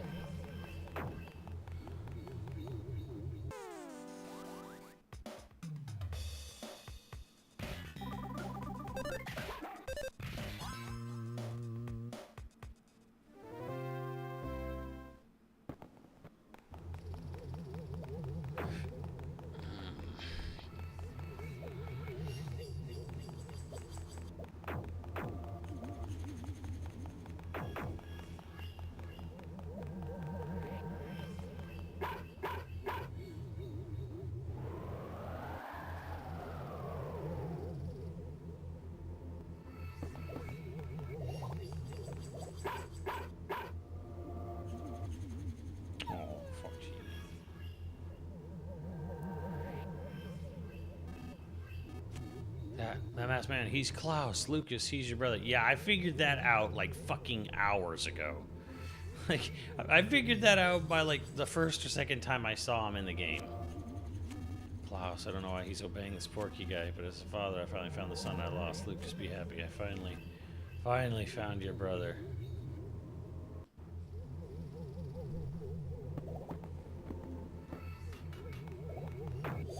It's like, yeah, I knew it for pretty much from Hi, I'm Matt. A real bat.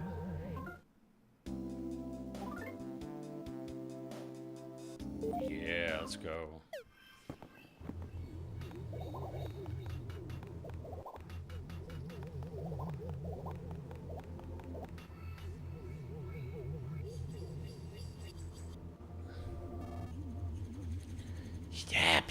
Stop it there.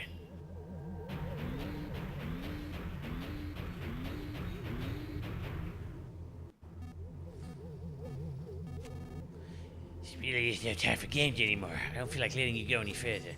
If you're after the needle, then don't worry. My adorable little monster is on its way to we as we speak.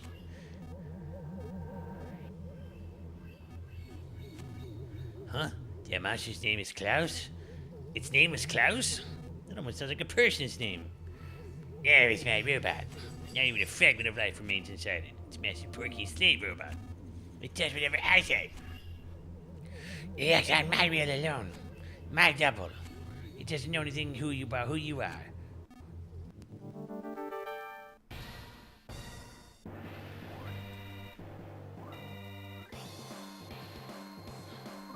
I wonder if using like...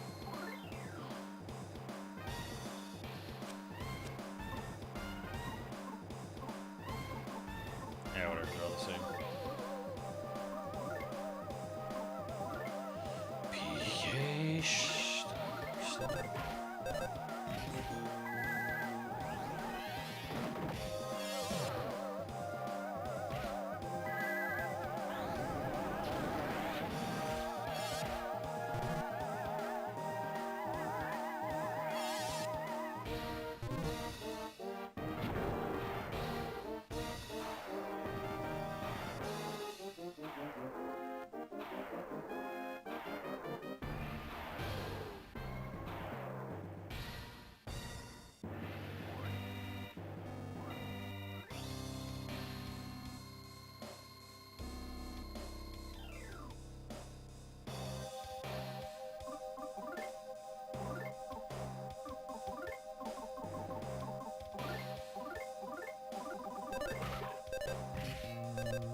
How can I see time and space so many times I haven't aged like a normal person? Who knows, I might be 1,000 years old or even 10,000 years old, despite that I'm still the same kid at heart. Is that funny? It is, isn't it? Does it make you laugh? Are you laughing at me?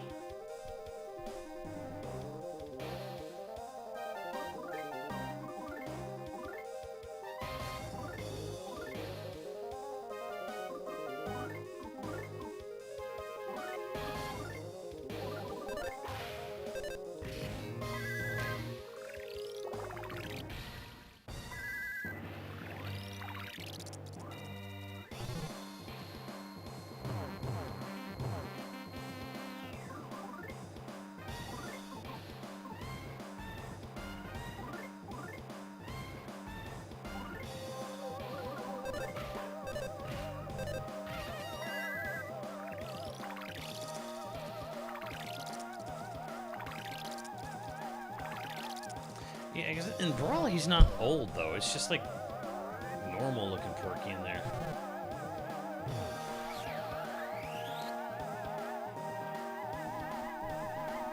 If the dragon wakes up, it might end up destroying everything and extinguishing our life. Even so,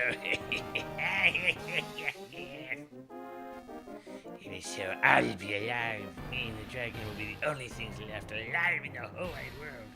I'm more than ready for that possibility. Why? With my eternal life, I will see the world through to its end, till everyone who won't like me is gone.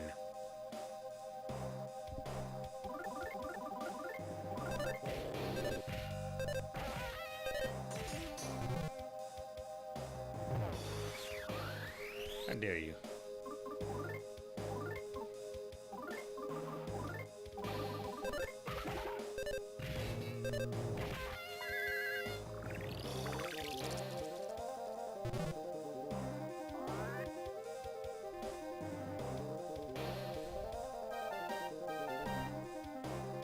Yeah, no go to yeah.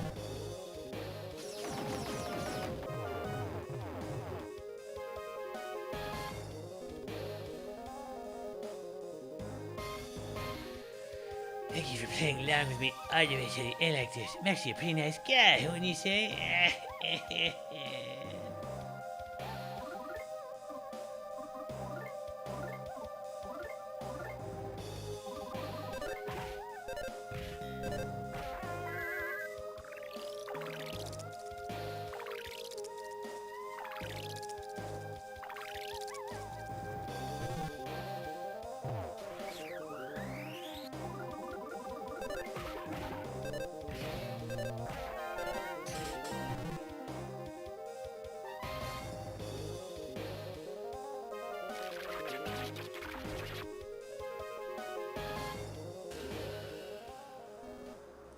I'll never die. I'll never die, nor will I ever be beaten. But it appears my machine has run out of energy for the moment. Lucas, you haven't won, just so you know. I'm going to duck inside this absolutely safe capsule for the time being. When I'm inside, no attack will have any effect on me whatsoever. I'm sure you're thinking to yourself, yeah, right, there's no such thing as absolutely, but there is such a thing. And it's this. The absolutely safe capsule I tricked Dr. Andonuts and the Mr. Silence into making for me. Me, all for me.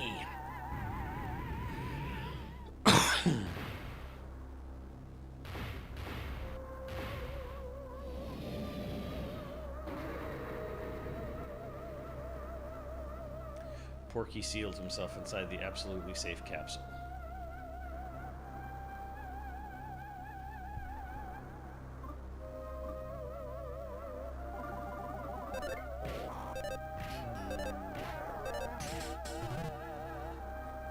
The absolutely safe capsule doesn't do anything. Inside the absolutely safe capsule, Porky is sticking his tongue out at you. Because Porky is sealed inside the absolutely safe capsule, the battle is, by definition, over.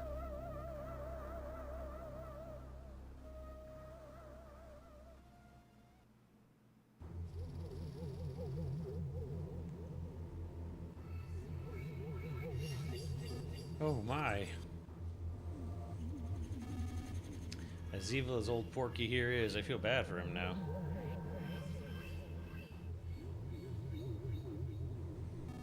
It's true that the absolutely safe capsule that Mr. Saturns and I developed together can protect one from every manner of danger.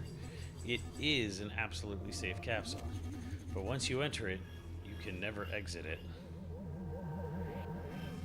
Even what's outside of the absolutely safe capsule is absolutely safe. I did tell Porky in a hushed voice that he shouldn't use it yet, but all he can do now is live for eternity inside the capsule in absolute safety. Who knows, in a way, he may have gotten exactly what he wanted. What do you think? Is it wrong of me to think this way? Nah! It's not wrong, you see? I wonder. So I get the feeling it is.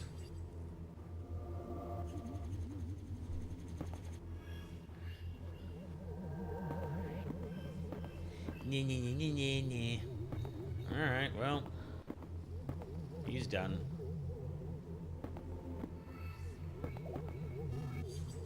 Want to roll him around a bit? No, it's okay. He is absolutely safe after all. Rolly, rolly. Wee, rolly, rolly.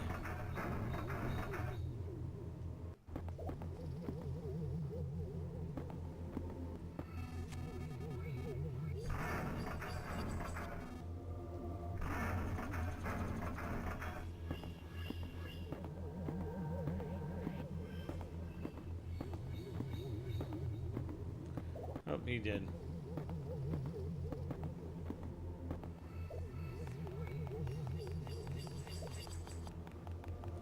All's well that ends well. By the way.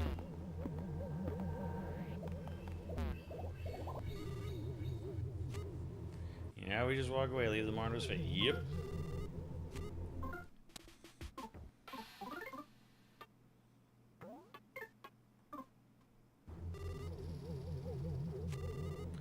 I'm the last frog in the game. It's been such a short time, though. It seems long, too. In any case, thank you for your continued patronage through it all. For me and all the other frogs, I thank you. Hop, teardrop.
But what if he slit his wrists inside the absolutely safe capsule?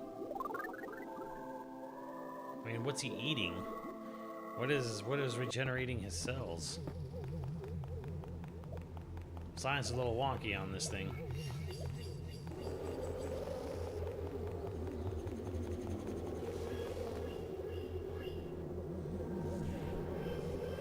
Can't believe he can stick his tongue out at me.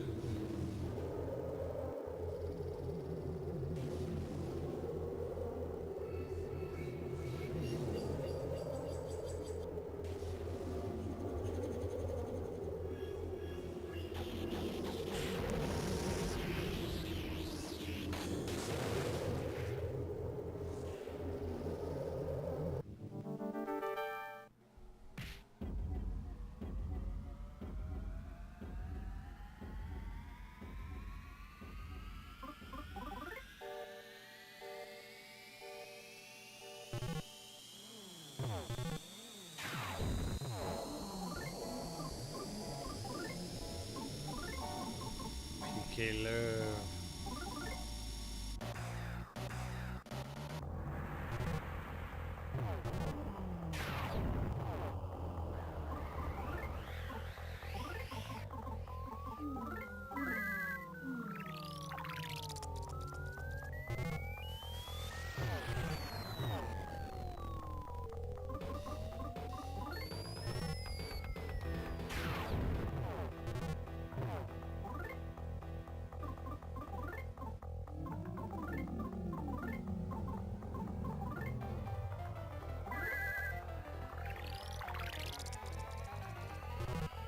So is this just a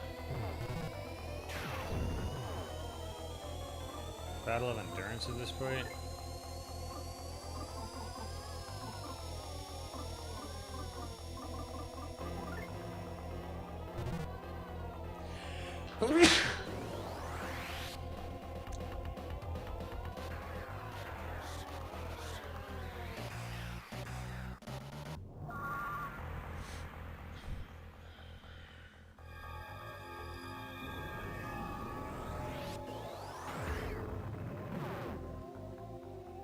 Damn.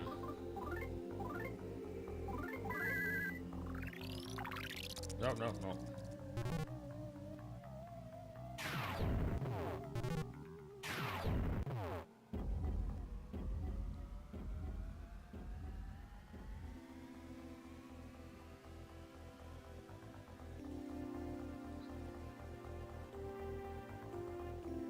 Lucas.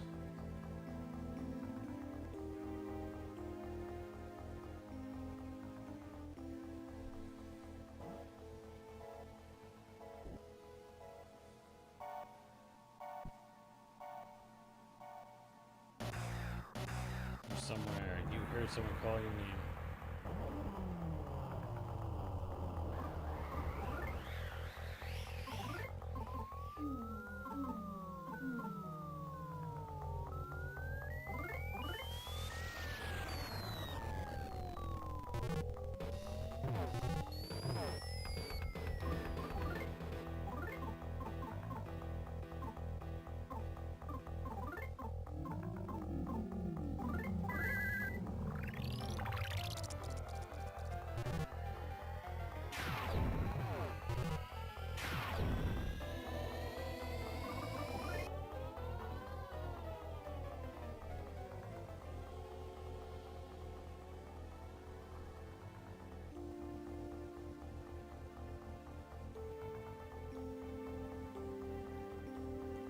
Klaus.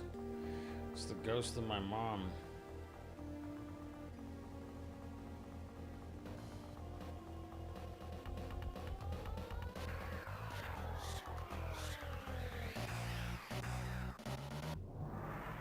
He now is. Yeah, that is obvious. It failed to reach the masked man.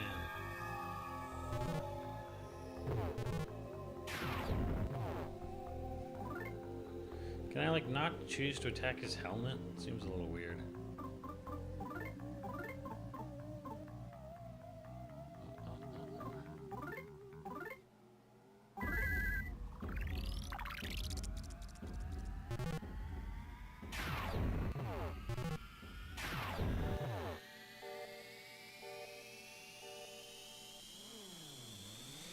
There one background of Klaus with his red face, which I guess could have been better.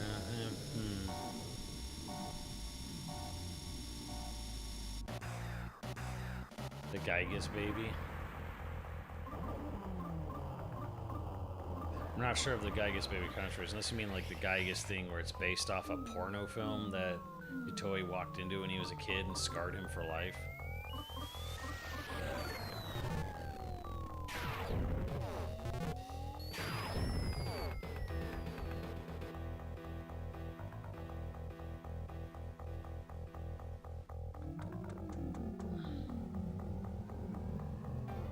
There are unused assets and sprites of Klaus being transformed.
just a battle of attrition at this point, isn't it?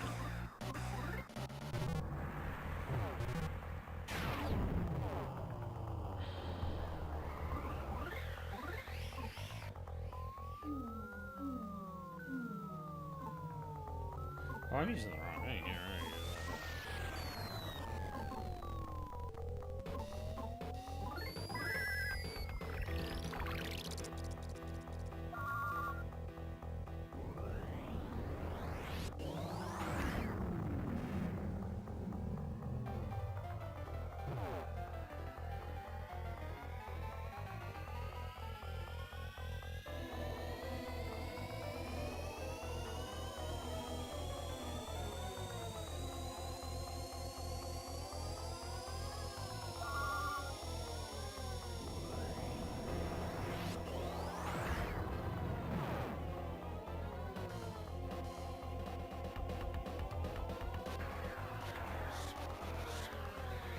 This is kind of cheap that there's like literally no graphics for it. It's just like telling you in like the text box. It's like you don't even see like a sprite of the dad jumping in or anything.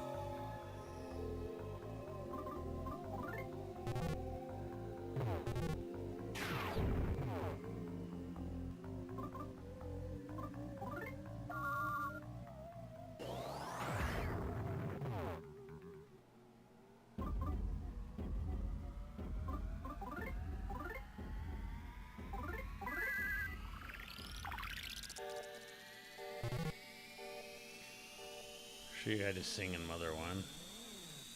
Oh, that's he thought that some murder scene was that, and it scarred him. Ah.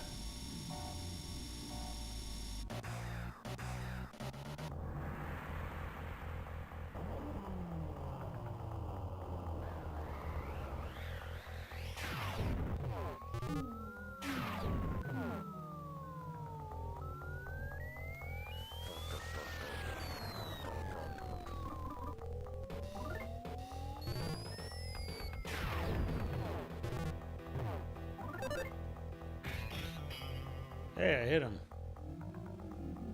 Let me smack some sense into you, kid.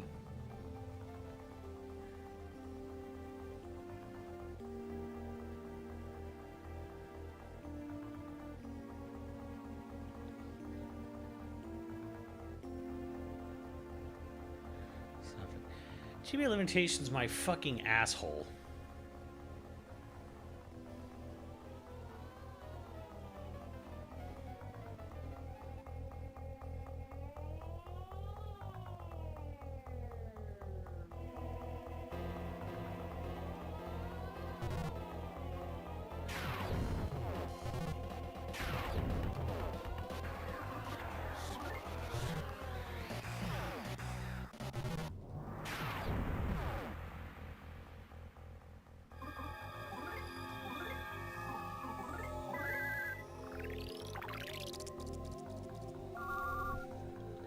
Honker, stop talking. You have no idea what you're talking about.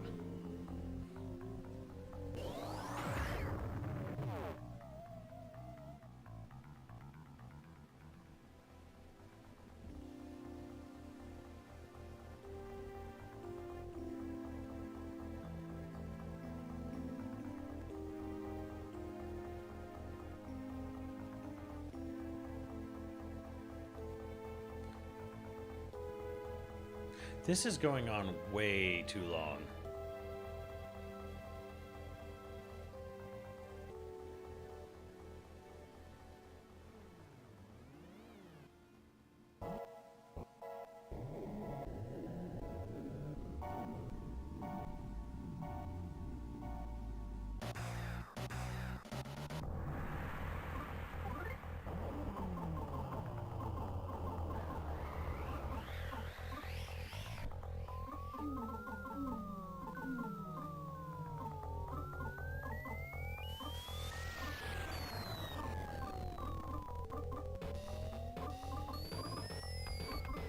Smack his ass.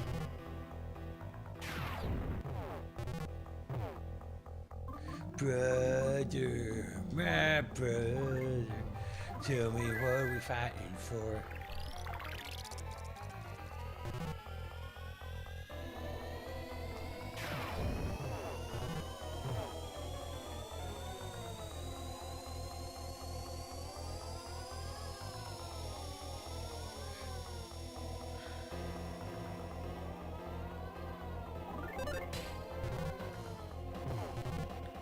Alright, am I actually supposed to fight him now? Like, for reals fight him? My soul's telling me to stop you! Like that Devil May Cry fight? I need more power.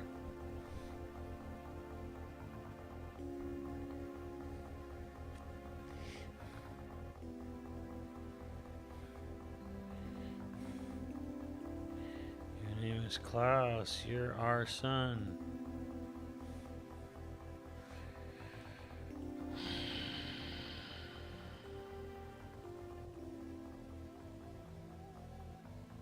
I don't think he gives a shit.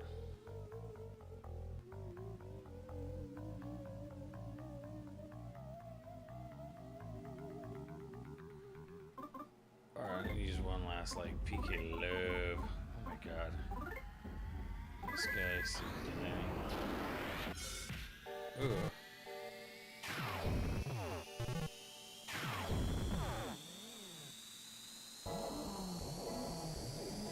Mortal damage. Oh my god.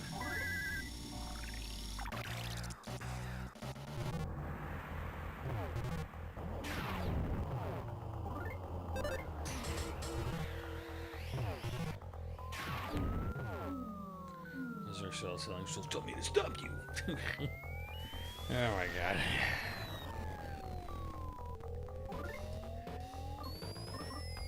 Hold on.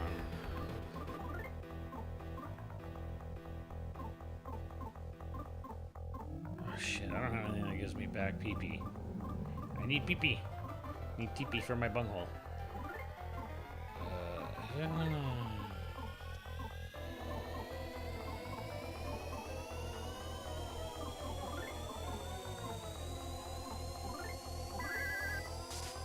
Ah shit, what am I doing? Ah, I picked the wrong.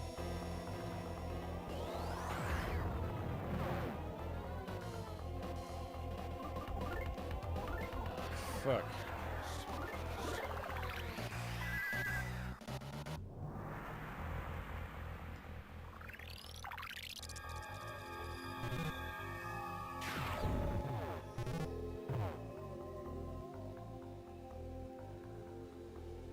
It just keeps going.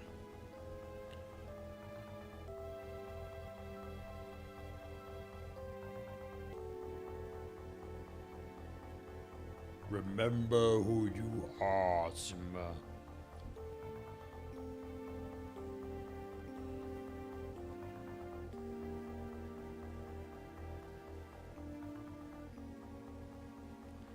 Yeah, what the fuck? Dude, this is taking forever.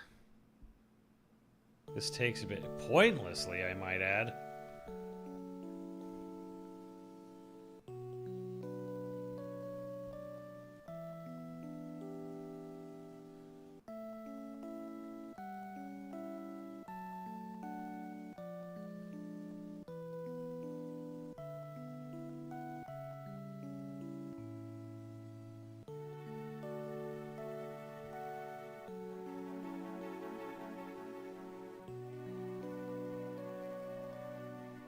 Yeah, whatever point they were trying to make, or like whatever they're trying to pull here, this is fucking lost on me, dude. I was in this fight for like fucking 30 minutes doing just fucking like healing and defending, doing fuck all.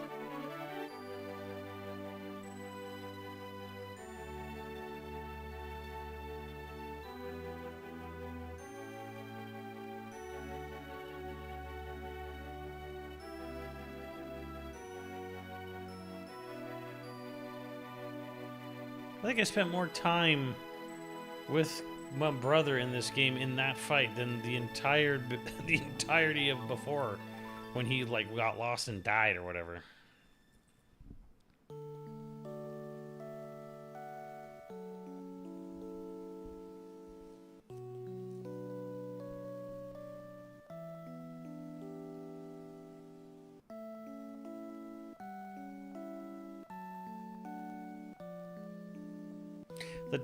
The whole family dynamic in this game just falls really flat because it happens so fucking quickly.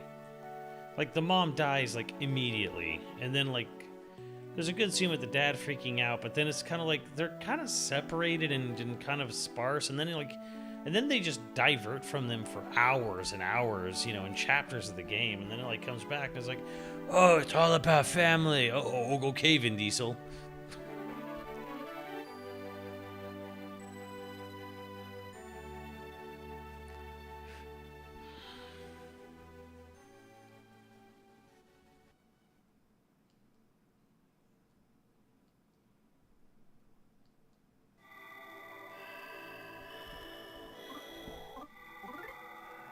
Well, I've got nothing left.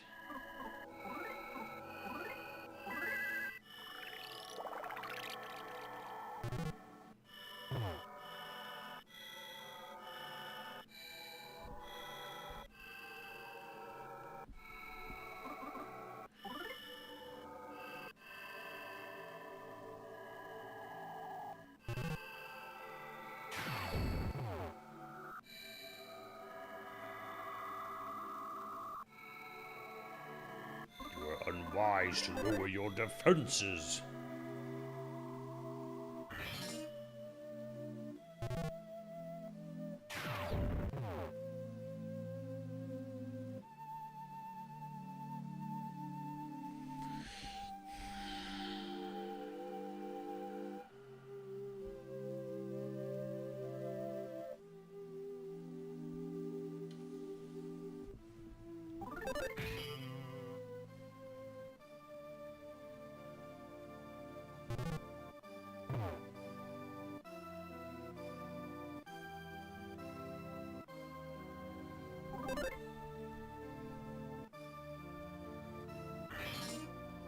Close your eyes and swing the bat. Lucas wanted to cry.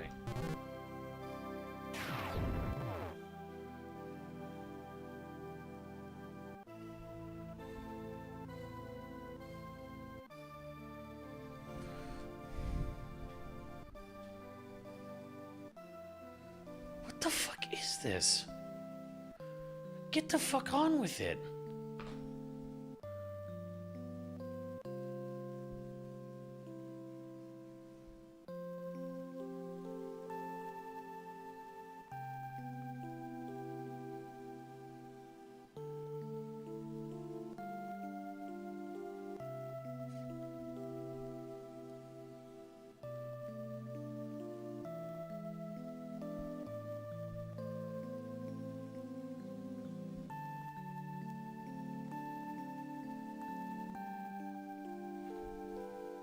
And it's doing the fucking, like, Xenogears slow, like, type out crawl for a lot of it, too. It's not even this, like... Oh, my God.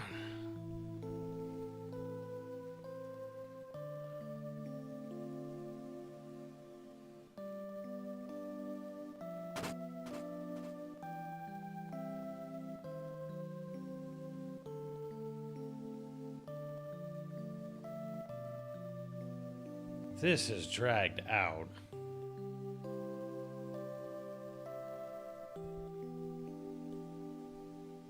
Like, this had no point to be this long. None.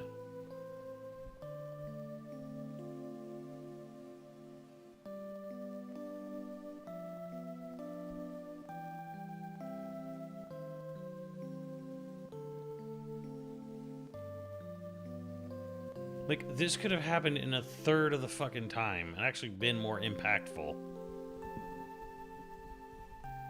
No, you guys really need to stop using it's a game for the GBA. Bro, please. Fucking opera scene in Final Fantasy VI, for fuck's sake. All of Chrono Triggered. Like, Terranigma, shut up. Like, this fucking, like, revisionist history that the GBA was an Atari 2600.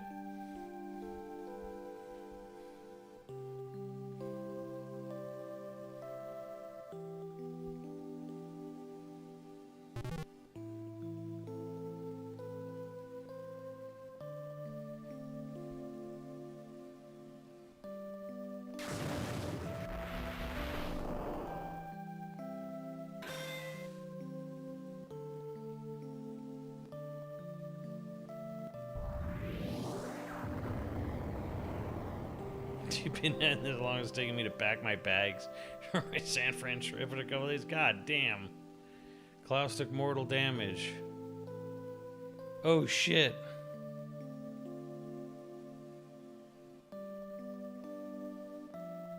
He just wanted to die.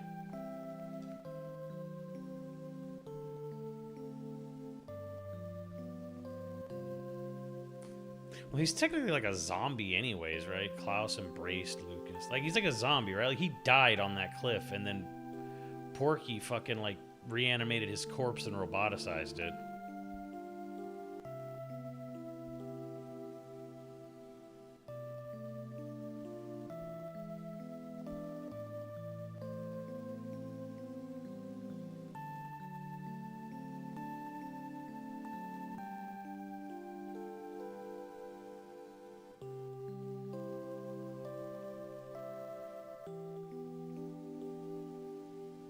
He's fucking Gray Fox, basically.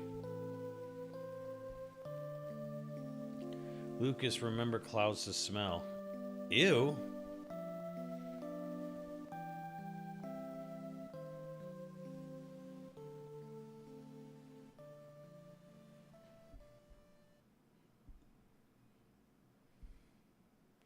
Weird fetish, but sure.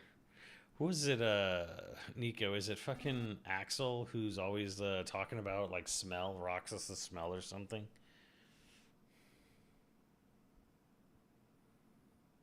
Sorry, Charlie. I'm really happy you could be with me just before the end. Let me look at you with my own eyes.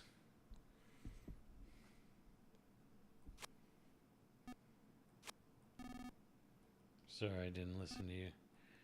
I'm going to where Mom is now. Lucas, I hope we meet again someday. Bye. Bye.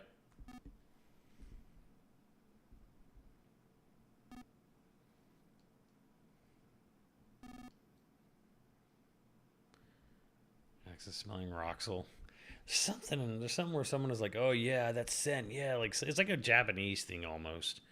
I remember it, I think it was in Kingdom Hearts 2 or something. Like Axel talks about like someone's scent a lot or smell of something. And I'm like, why? Maybe it was another character, but I thought it was Axel. Sure, we'll meet again.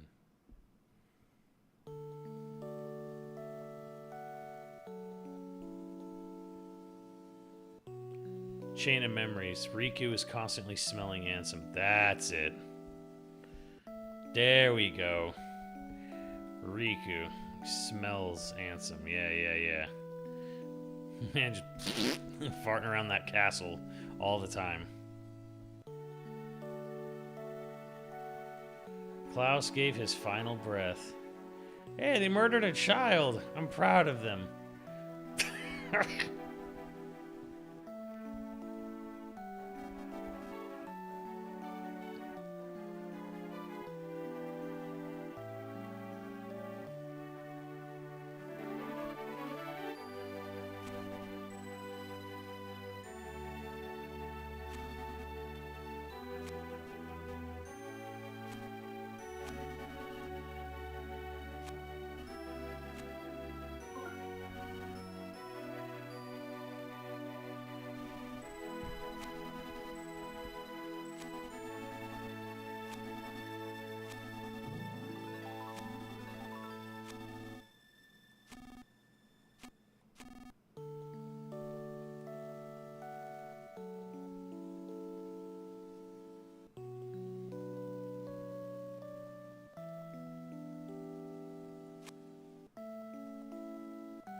Arise, Shenron.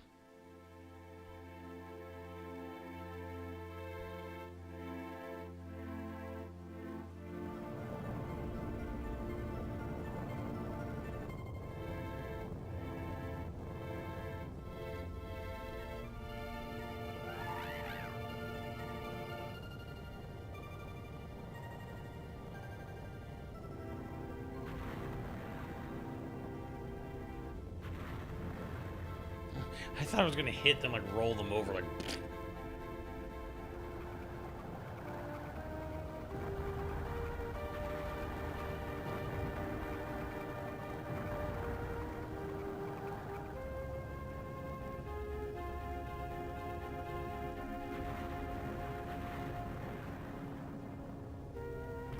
The entire planet explodes.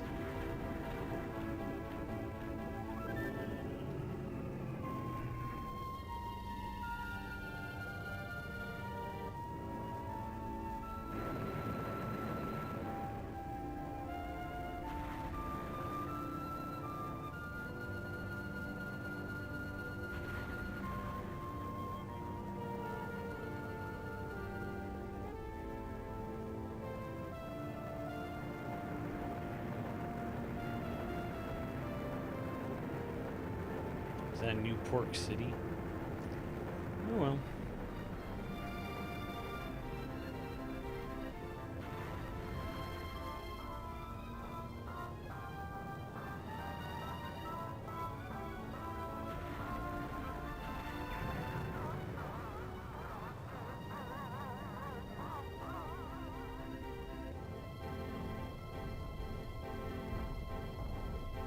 Wait, doesn't that mean everyone in New Pork City's dead?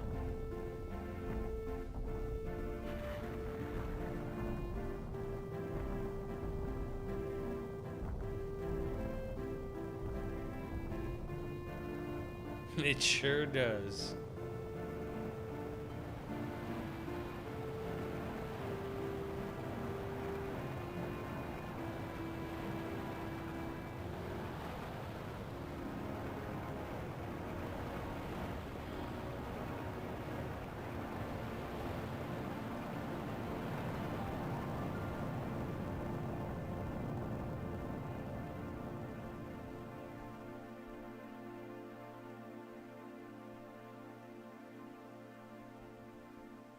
Yeah, but my village that all moved into the big city, so that seems kind of shit.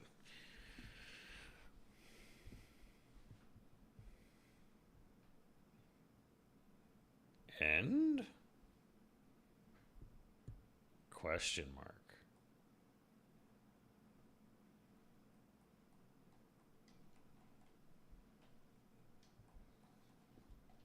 Bad end?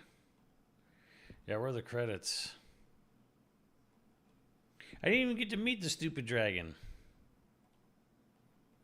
Unless maybe Lucas was the villain all along. Dun dun dun. Dun dun dun dun.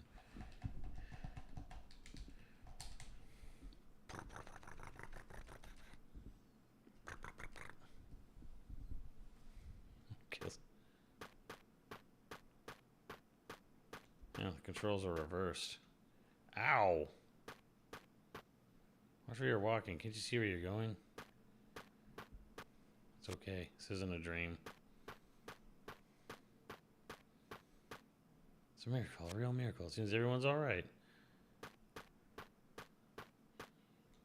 I thought everything was about to be destroyed, but everyone is alive. The only way to describe it is a miracle.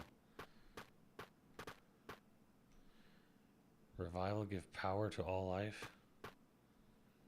And they scare me to death, but I guess that's what they mean by a Christ is gone is easily forgotten. I'm just peachy keen now. Okay.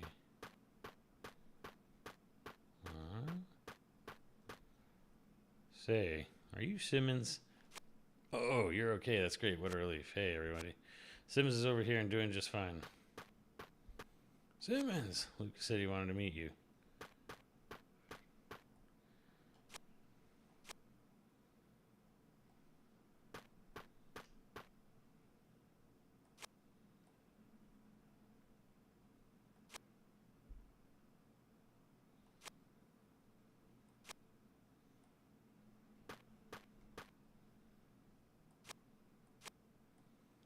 I can't fight this feeling anymore. What?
Trip down, nose on the ground.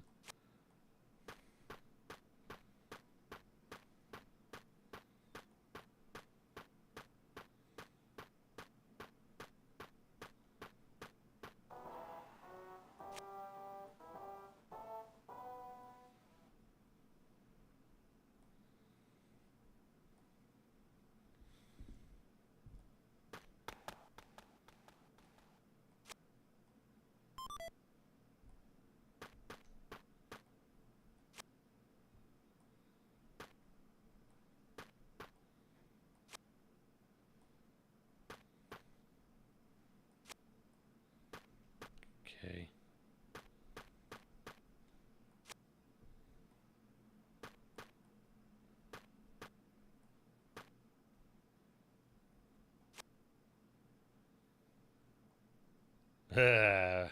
Will my world be alright? That's a loaded question.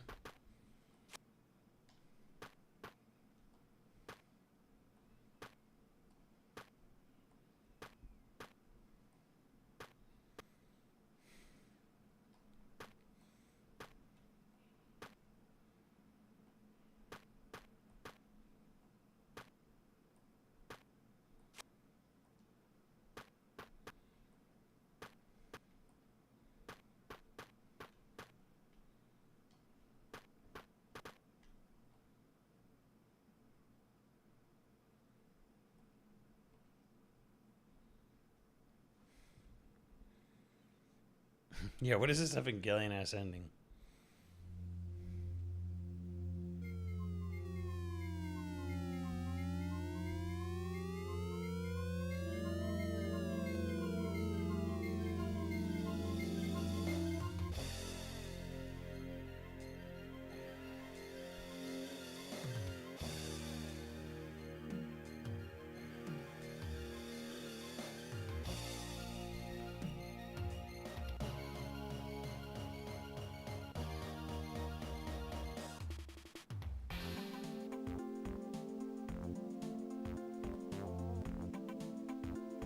Bud and Lou. Bronson. He's chicken.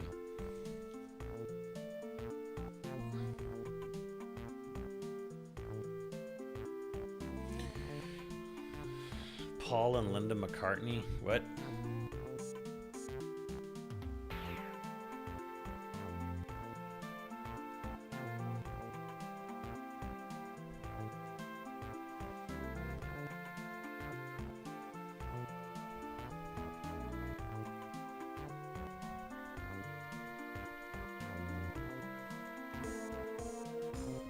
Matt, Jill, Biff, Butch.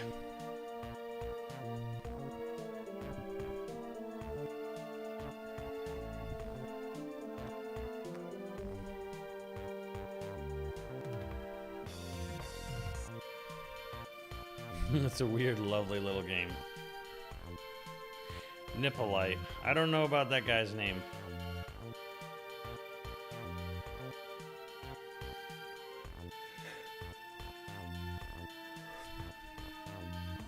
What happened to Reggie? I saw his teepee was destroyed. You know, after the time skip. Did he die?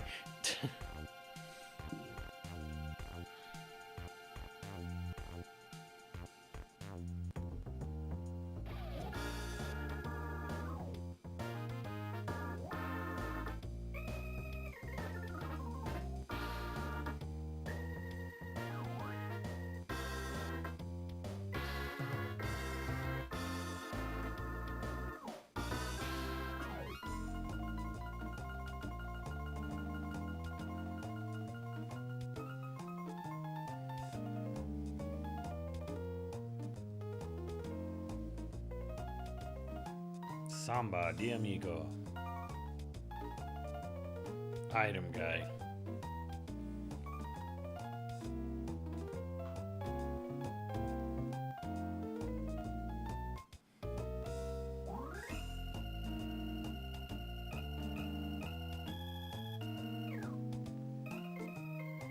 ACDC. Neckbeard skinhead.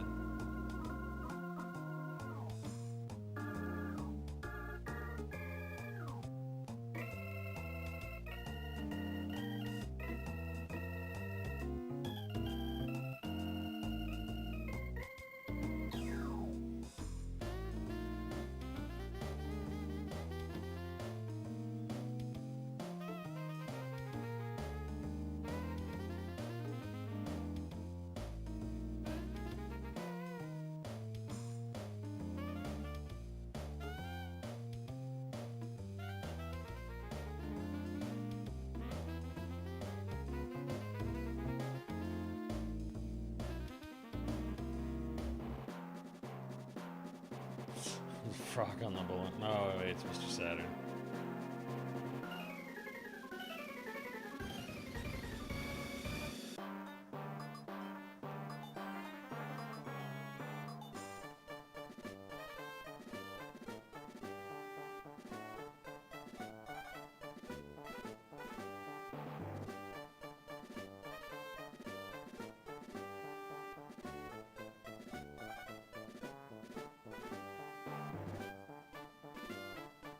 Mr. T.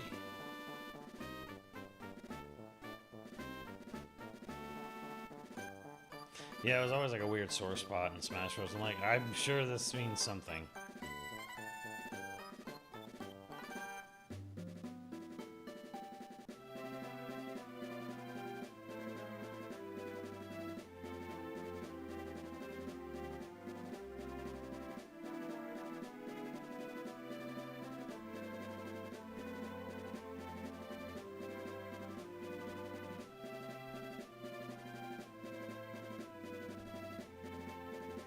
The mouses, the mices, the mices. Dragos. Dragos.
Story and scenario and message.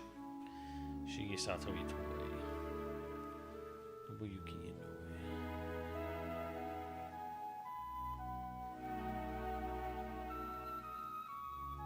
Oh, Shogo Sakai was the musician. That makes sense.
Kensuke Tanabe.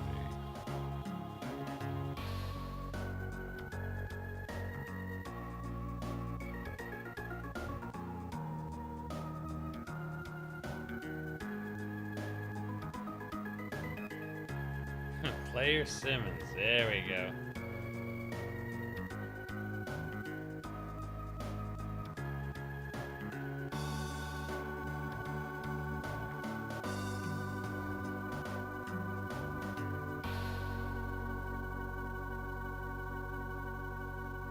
Now there's a clusterfuck of copyrights.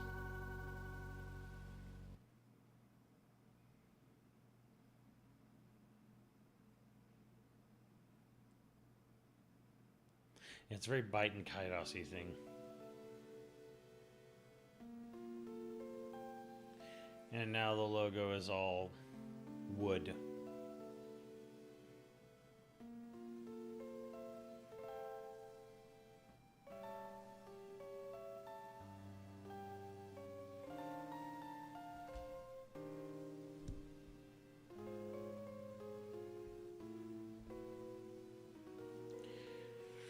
Yeah, back to nature. Nature heals.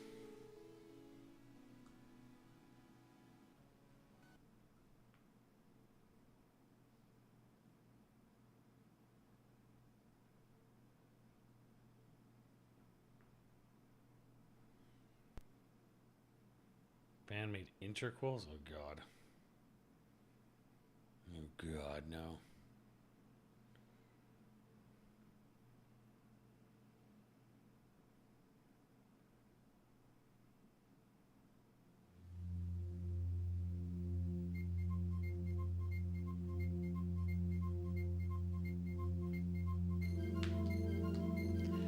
Scenario, Shigisato Itoi. We did it! We beat Mother 3.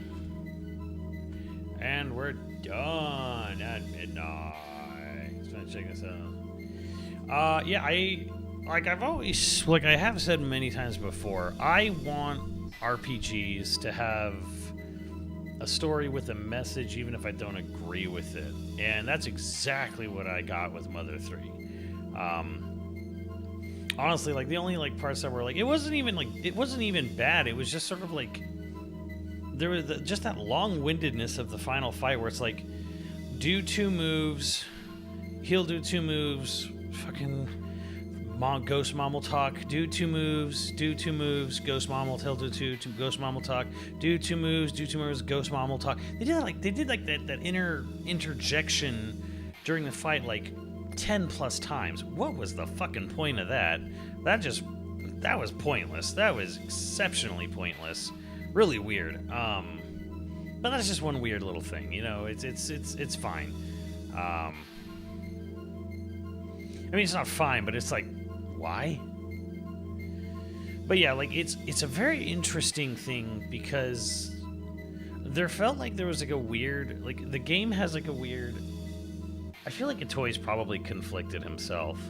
I felt like the confliction in the writing, because in this game there's a very clear nostalgic or message that is pro nostalgia, where it's very much culturally about rural Japan dying off, everyone moving to Tokyo or Osaka. All the villages being left behind, all the march of time and progress and everything's, you know, nature and sort of like being lost, you know, like people's connection to nature being lost. And that's like a real thing in the game, and that's bad. But then there's this other thing where you get to the top of the tower, there's a hallway that plays Mother 1's title screen, and then you go through a museum of Earthbound, of Mother 2. And then there's this sort of thing where it's like, it's almost critiquing people who are idolizing and you know, putting Mother 2 like it's like a museum piece. So there's also this critique of nostalgia, but at the same time there's this sort of like, man, the good old days were so much better, you know, my childhood, my culture is being lost, you know, to the youths. So there's some really interesting things going on there. There's some very interesting stuff there. Again, because Itoi is the dad, the voice of, and the model for the father of My Neighbor Totoro, meaning to me that the Miyazaki-ness, the Ghibli-ness definitely rubbed off on him a little bit.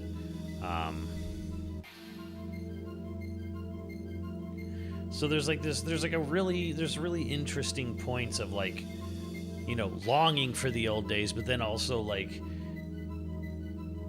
we make these little like becoming obsessed, you know, with your nostalgia too, which is what happened with Porky. I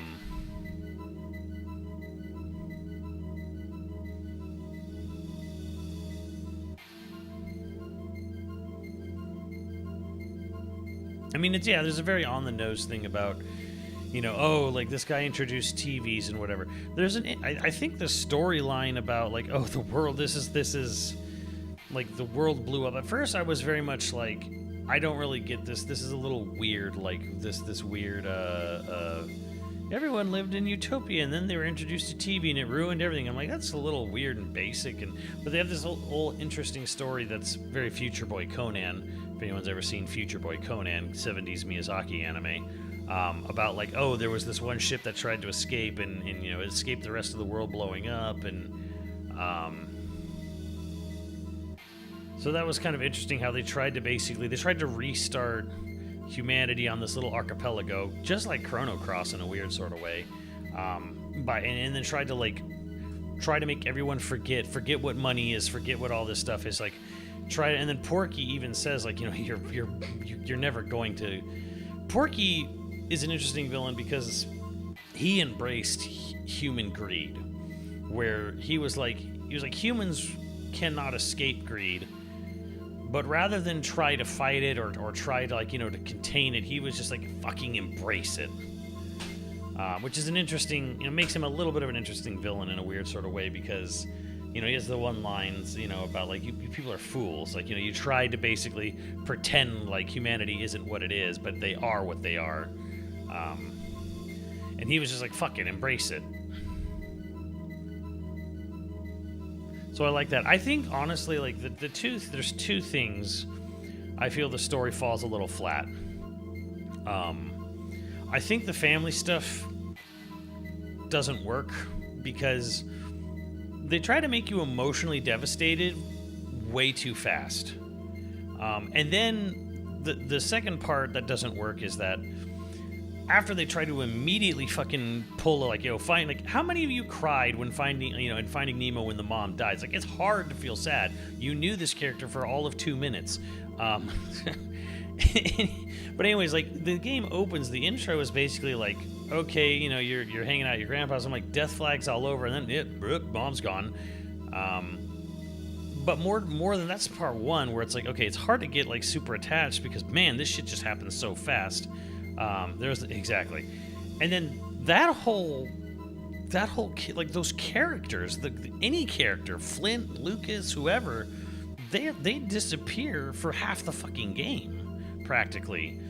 And then even when you get control of Lucas, and you're just like, Dad's just kind of like, he just goes, visits mom, looks for Klaus, and he's just kind of off on his own. They don't even really fully address it, really, until, like, near the end of the game. So it's not well done. Like, the family dynamic stuff just doesn't work because they introduce you and then they try to make the dramatic thing happen way too quickly, and then it's just kind of, like, gone. It's just out of the game for most of it.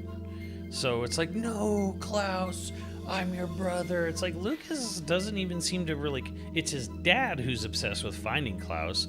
Lucas doesn't talk, so again, you have this issue of silent protagonist.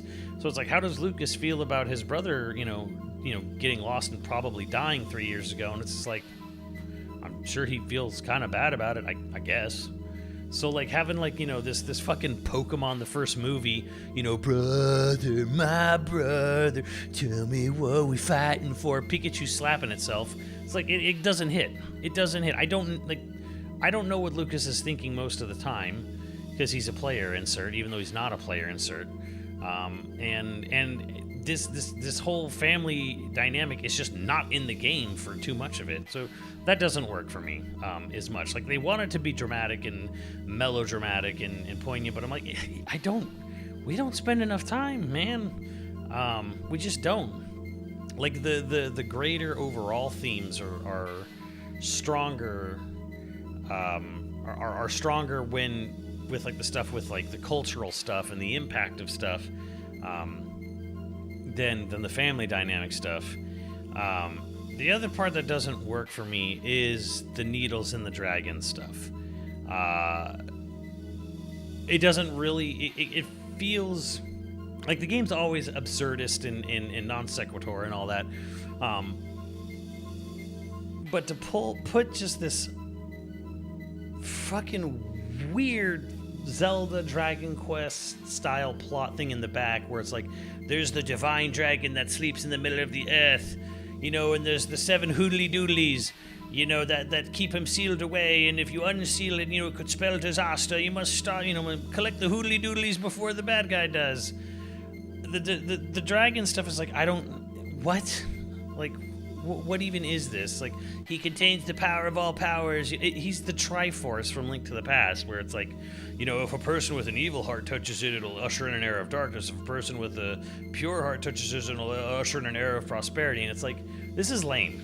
It's just so corny and lame and doesn't have any sort of real world like, there's no magical MacGuffin in reality that's either going to wipe everything clean or wipe everything out. The sun will go supernova, and I guess that's our ultimate MacGuffin. But it doesn't... I don't even know what it was going for. I'm not even sure what the point was. Like, the dragon aspect of the plot could not have been there, and I don't think it would have changed any of the messaging of the story whatsoever. It felt like it was there to give us the longest fucking chapter in the game and just give us a point to go from point A to B to C to D to E to F to G. Like, it kind of just felt like we needed a gaming MacGuffin reason, thing for you to do. And it's related to the super divine dragon, Shenron or something. And it's like, what the hell does this have to do with anything? Yeah, it felt like it was just a weird excuse. But again, everything else though, like plot-wise, actually, it was actually really nice. Again, they weren't afraid to go dark with stuff. They weren't afraid to be blunt with stuff. It was interesting. It was definitely heartfelt. And again, like it's I don't mind a story that's just kind of like this, just plot for plot's sake. Like 13 Sentinels, like there's no message in 13 Sentinels other than the future is up to us. Is in the youth's hands. Children are the future is literally 13 Sentinels plot, like or message, if you will. There's no message, but the game's great fun. It's just great pulpy sci-fi fun, great pulpy homage. So I don't need a game to have much, but I appreciate it when it does, even if I don't agree with it. Where it feels like this game definitely has things that it has to say. I mean, the fact that he credited himself as scenario writer and message, to the creator. It's like, okay, he definitely wanted to get a message out. I like that a lot, actually. It's definitely one of the better, it's absolutely one of the better written Nintendo games, out there. Like, as far as like pure plot goes of Nintendo published games, it's way up there, way up there. One of the best written, Nintendo published games that they have, for sure. And strangely mature in a weird sort of way.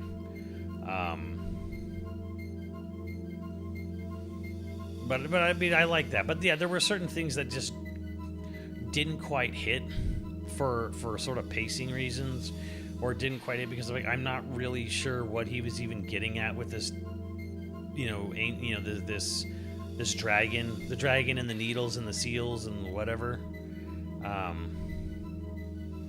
So it's cool. I mean, it's sad that it never got brought out to the rest of the world. I kind of get it. It has absolutely problematic stuff. There are absolutely dated, problematic shit in this game.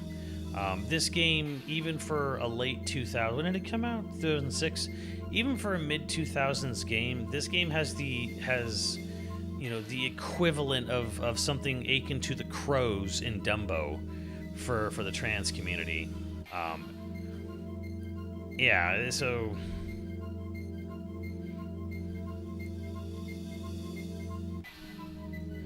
I mean, there's definitely problematic things with this game, and maybe sort of revisit or a second look or a second look take at it, could maybe salvage it. If anything, it would be great if they could remaster the game at some point in the future and get some of the really talented, trans community to come in and sort of rewrite all the scenes and redesign all the scenes with the Magypsies in there. Like, I don't think it's meant to be hurtful towards the trans community, but I don't think it's.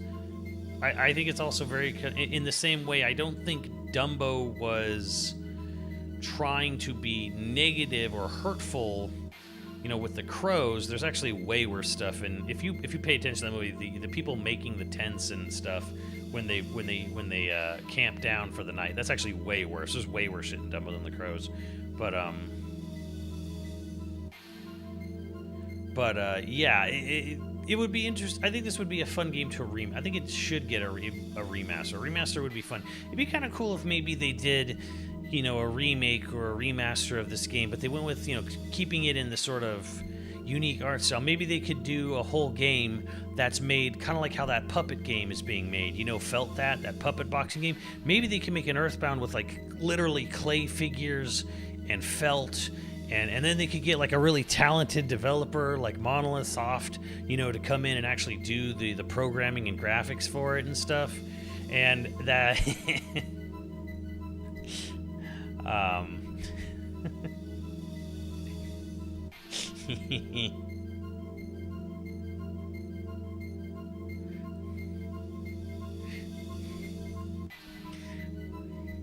And yeah, Iwata tried. I'm describing something that almost happened. Iwata wanted to happen, it didn't happen because Toei said no. I think a remake of this game, I think it would sell better than this game would have sold on GBA in 2006, better than Earthbound did in the 90s, but it's not going to sell gangbusters, you know.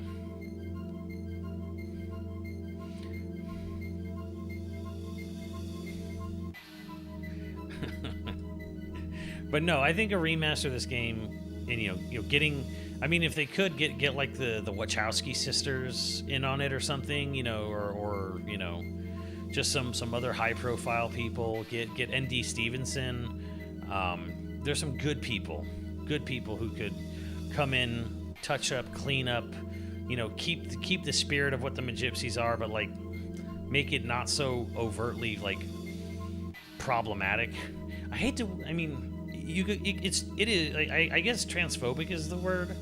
They're not trying to be. Like I said, they're not trying to be hurtful, but they're being very very negative stereotyping it really hard, especially with the scene where Lucas unlocks his psi abilities. Is like that whole shit needs to be like completely fucking rewritten, top to bottom, redone completely.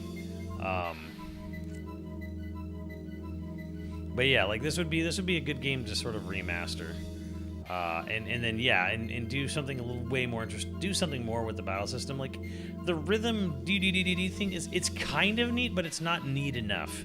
It's not neat. I don't think it's neat enough to carry the whole game.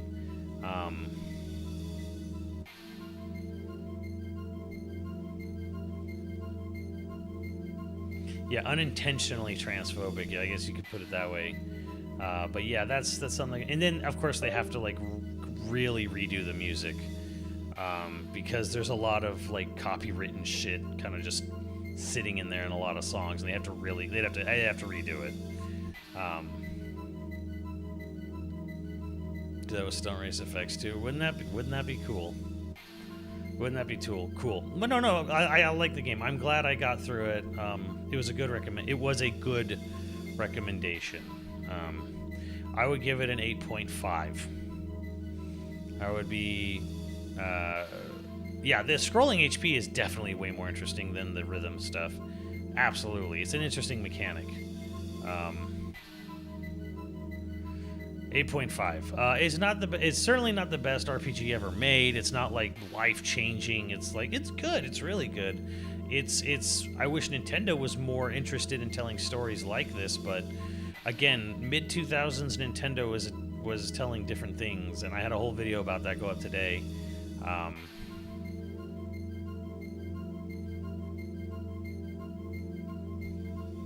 But yeah, I liked it. I liked this a lot, actually, for the most part.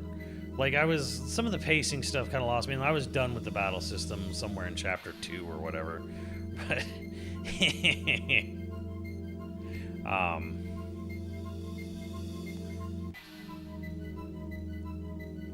you see that later. Well, by the way, I'm not putting these up on YouTube because people don't watch, and they'll probably get copyright flagged like they were starting to. And so I was like, yeah, this can't go up on YouTube. So, yeah, I think because it's very much like The Witcher 3 for me, where I'm like, Witcher's cool. The combat is adequate at best. Like, combat's the worst part of the game, so let's just skip the combat. Yeah, you don't get the full party till halfway through the game, which is like wild to me. There's weird design things in this game. There are weird, like, kind of not great design problems with the game. Like, and I wouldn't even call it early game. I'd just call it half the game. Because even further in, they'll start like bouncing around like 2 and 4. You know, your party will like shrink and grow before it kind of sort of finally settles on 4.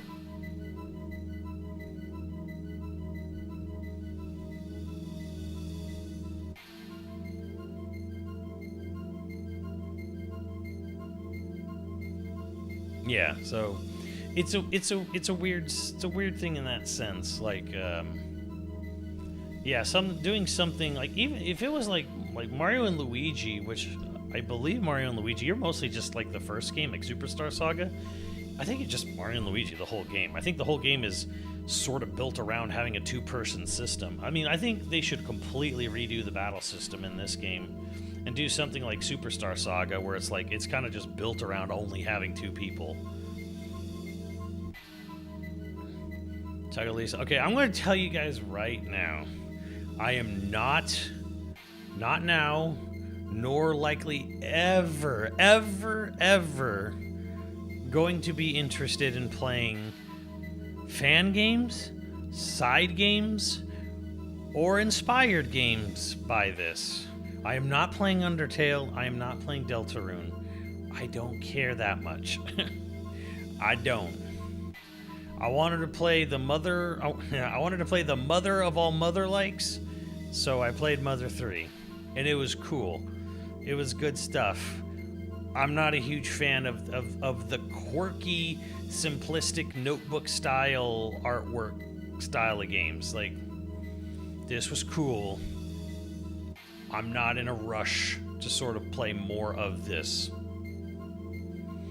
I wanted to play the mother of the mother of all mothers.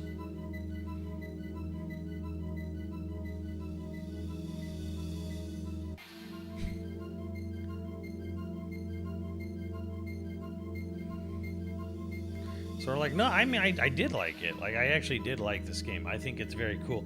I think it's absolutely one of the most unique games. Probably. And I say this sincerely, like, probably absolutely top 10 Game Boy Advance. I mean, I'd have to really go back and even think of what was on Game Boy Advance that wasn't some fucking SNES port. I mean, top 3, maybe top 5 easy if you don't count any SNES ports on GBA. But like top 10 GBA, no doubt. I'd have to actually, I can't even think about like GBA right now. What are original GBA made for the GBA games? And this is top 10 material on that system. Super fucking easy.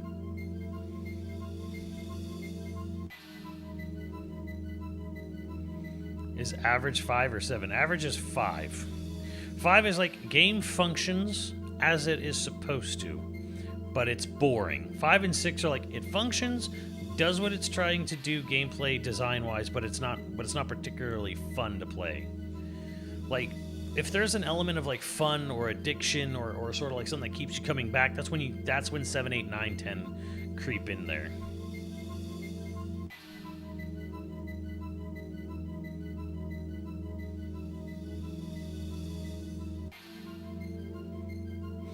Fusion. Yeah, you got Tic Tacs, Fusion. Although a lot of people don't really like Final Fantasy Tic Tacs Advance. Never really got into it too hard to really look into why. But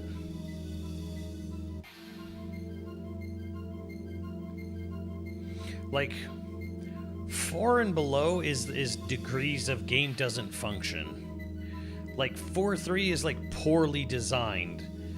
And then like any, like, you know, 3, 2, 2, 1, whatever. Like 1 is like crashes constantly. 2 is like crashes and isn't well designed. You know, 3 is like prone to crashing, not well designed. 4 is not well designed at all. The game design is bad, straight up bad. 5 is like the game design is fine but uninteresting. 5 and 6 are like, these are good, but these are functional but boring. And then 7 is like, oh, this is good, this is fun, not amazing, not great, not mind-blowing. And then 8, 9, 10, you know, degrees of like, you know, of how fun and addictive something is.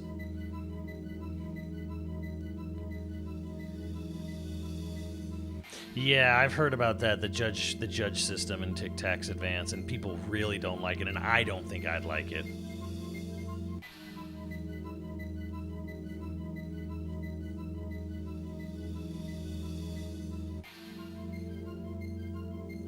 What's my favorite GBA original? Fuck, I don't even know. It's probably Aria of Sorrow is probably the best GBA game. Probably.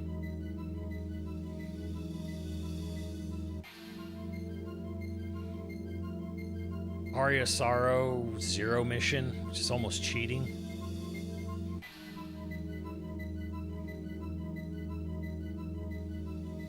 And I didn't even play Aria of Sorrow until a couple of years ago.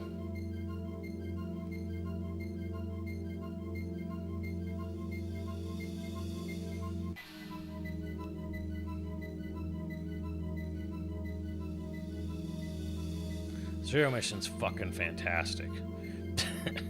Zero Mission is like chef's kiss.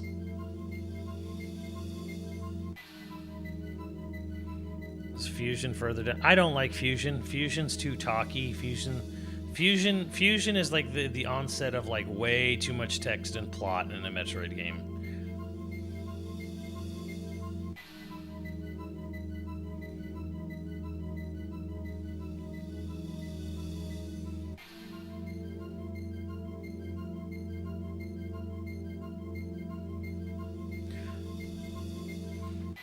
Fusion isn't really... Yeah, it's also pretty fucking linear for a Metroid game. Minish Cap is good. Easy, but it's good. I don't like Kirby and the Amazing Mirror. I don't like it that much. It's an idea that should be way cooler than it is. Like, it's like, oh, Kirby Metroidvania, sounds great. Play it. This is boring as shit. This is boring and confusing.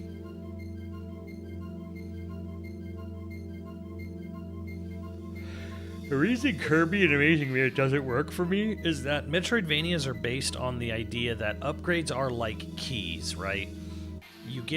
As you progress the game, as you make progress is based on the updating of your abilities. You gain stack abilities in a Metroidvania. You get more stuff. They act like keys. Abilities act like keys to go to areas you couldn't do forever. Kirby and the Amazing Mirror has this issue with Kirby doesn't change, except for the copy abilities that come and go at a whim. You can drop them on your own. You can get hit and lose them. Like, you might come to an area where you need to get somewhere in Kirby, but you need fire ability, so you have to go find a fire ability and come back with just a fire ability. And then the area after that will require cutter, so you have to get rid of fire, go find a cutter, do a cutter. It's like it's like the most horrific way of backtracking and doing shit in the Kirby and the Amazing Mirror because of Kirby's copy ability. He doesn't have permanent upgrades.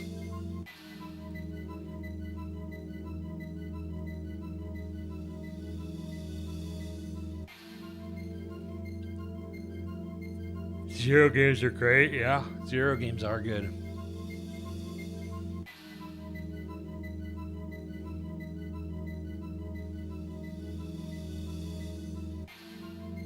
I mean, Fusion's fine. Fusion's a good game, don't get me wrong. But it's like, I don't think it's better than 3 or 0, or Super or Zero Mission.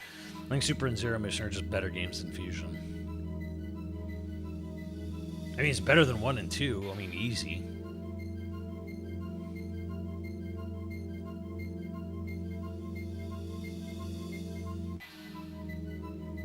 No, it's not, Honker. Please. Mega Man Zero is not Metal Gear Rising. Come the fuck on now. Those are very good games, but what? How do you even get there? Because they have robots?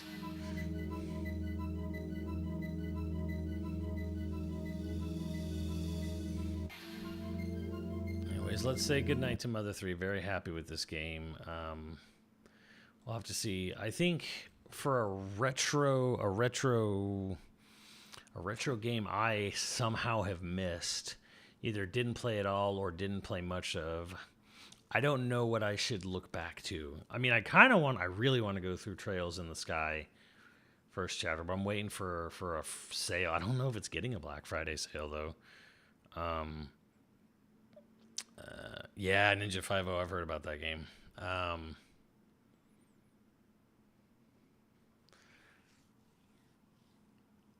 God, is a good thing on that game and give eyes beloved. So... I really want to do Trails in the Sky first chapter. I'm gonna blaze through that one next. But yeah, I think as far as like retro game that I should play, I don't know. Are there any Europeans in the chat? Are there any Europeans in chat?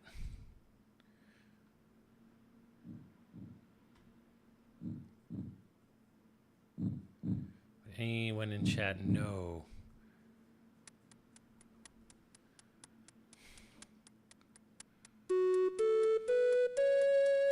I want to play a game.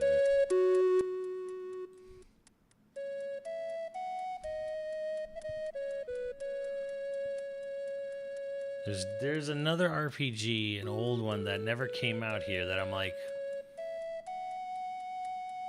I've heard it's pretty great.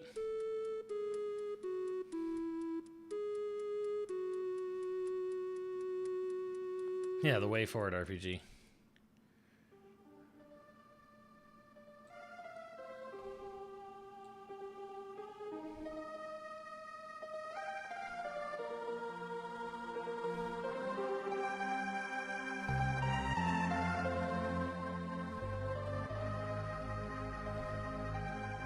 I've heard Terranigma's very good. And very sad and depressing. But that's not why I would play a game.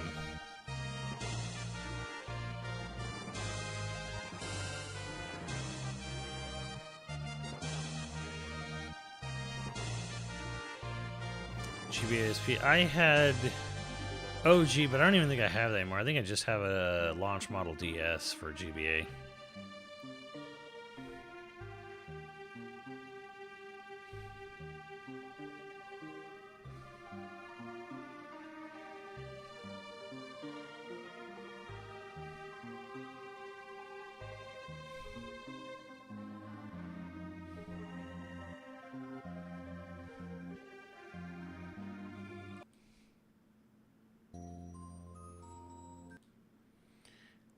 Apparently it's very good. I think, is it an action RPG or is it a...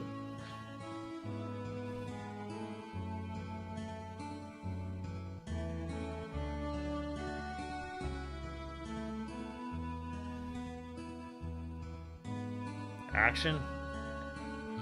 Excellent!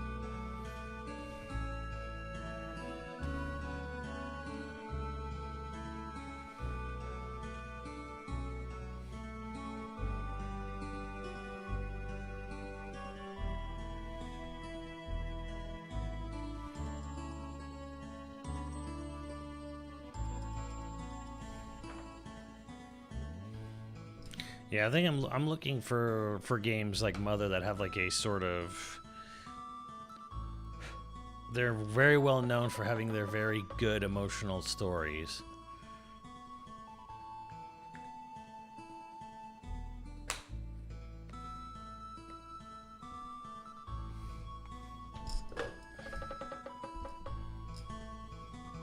Did you beat it though, Proto Man?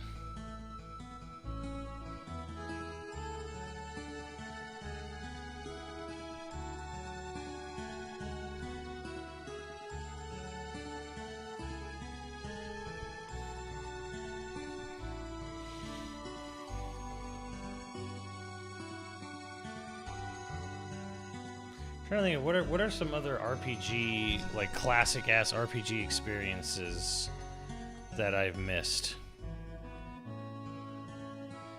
I've also have what's the one? What is that game called? Don't Look Outside. That's the new one, the new hotness.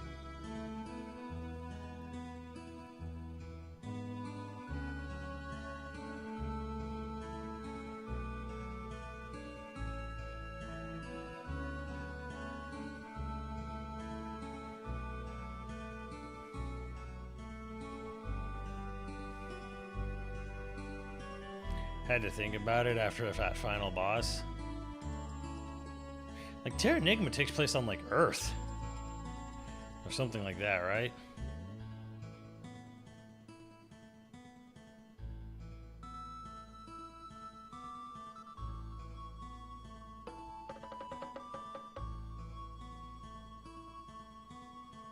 Treasure Hunter G. Nope, can't say that I have.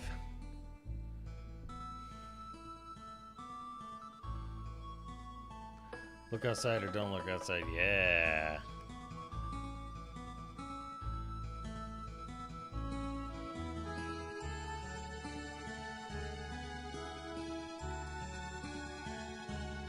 Yeah, Live Alive got a remake.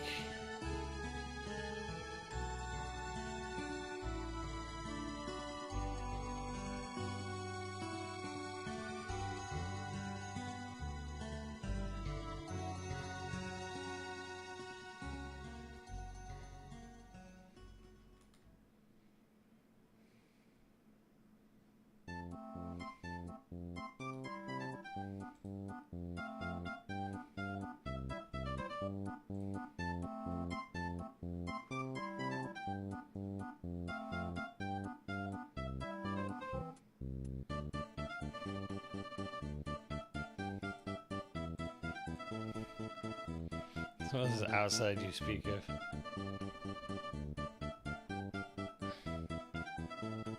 There's a problem with them. Yeah, Live Alive maybe I think, but I mean, that's definitely a game. Even for the remake, I'm like, I'll get that on sale. Don't think I'll be getting that anytime. You know. I think I'll be getting that like anytime soonish. Or full price, because like, what do they charge, 50 full price or something? Like, I ain't paying 50 for that. I'm paying 20 for that.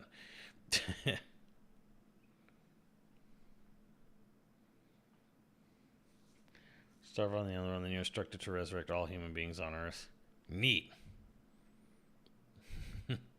I'm intrigued. I'm intrigued by it, but right now I'm gonna take a piss. I'm gonna come back and tell you about the Mighty Duck films. And I don't know, we'll play something. I don't know, we could multiplayer it up if anyone wants to play some multiplayer stuff. So, be right back.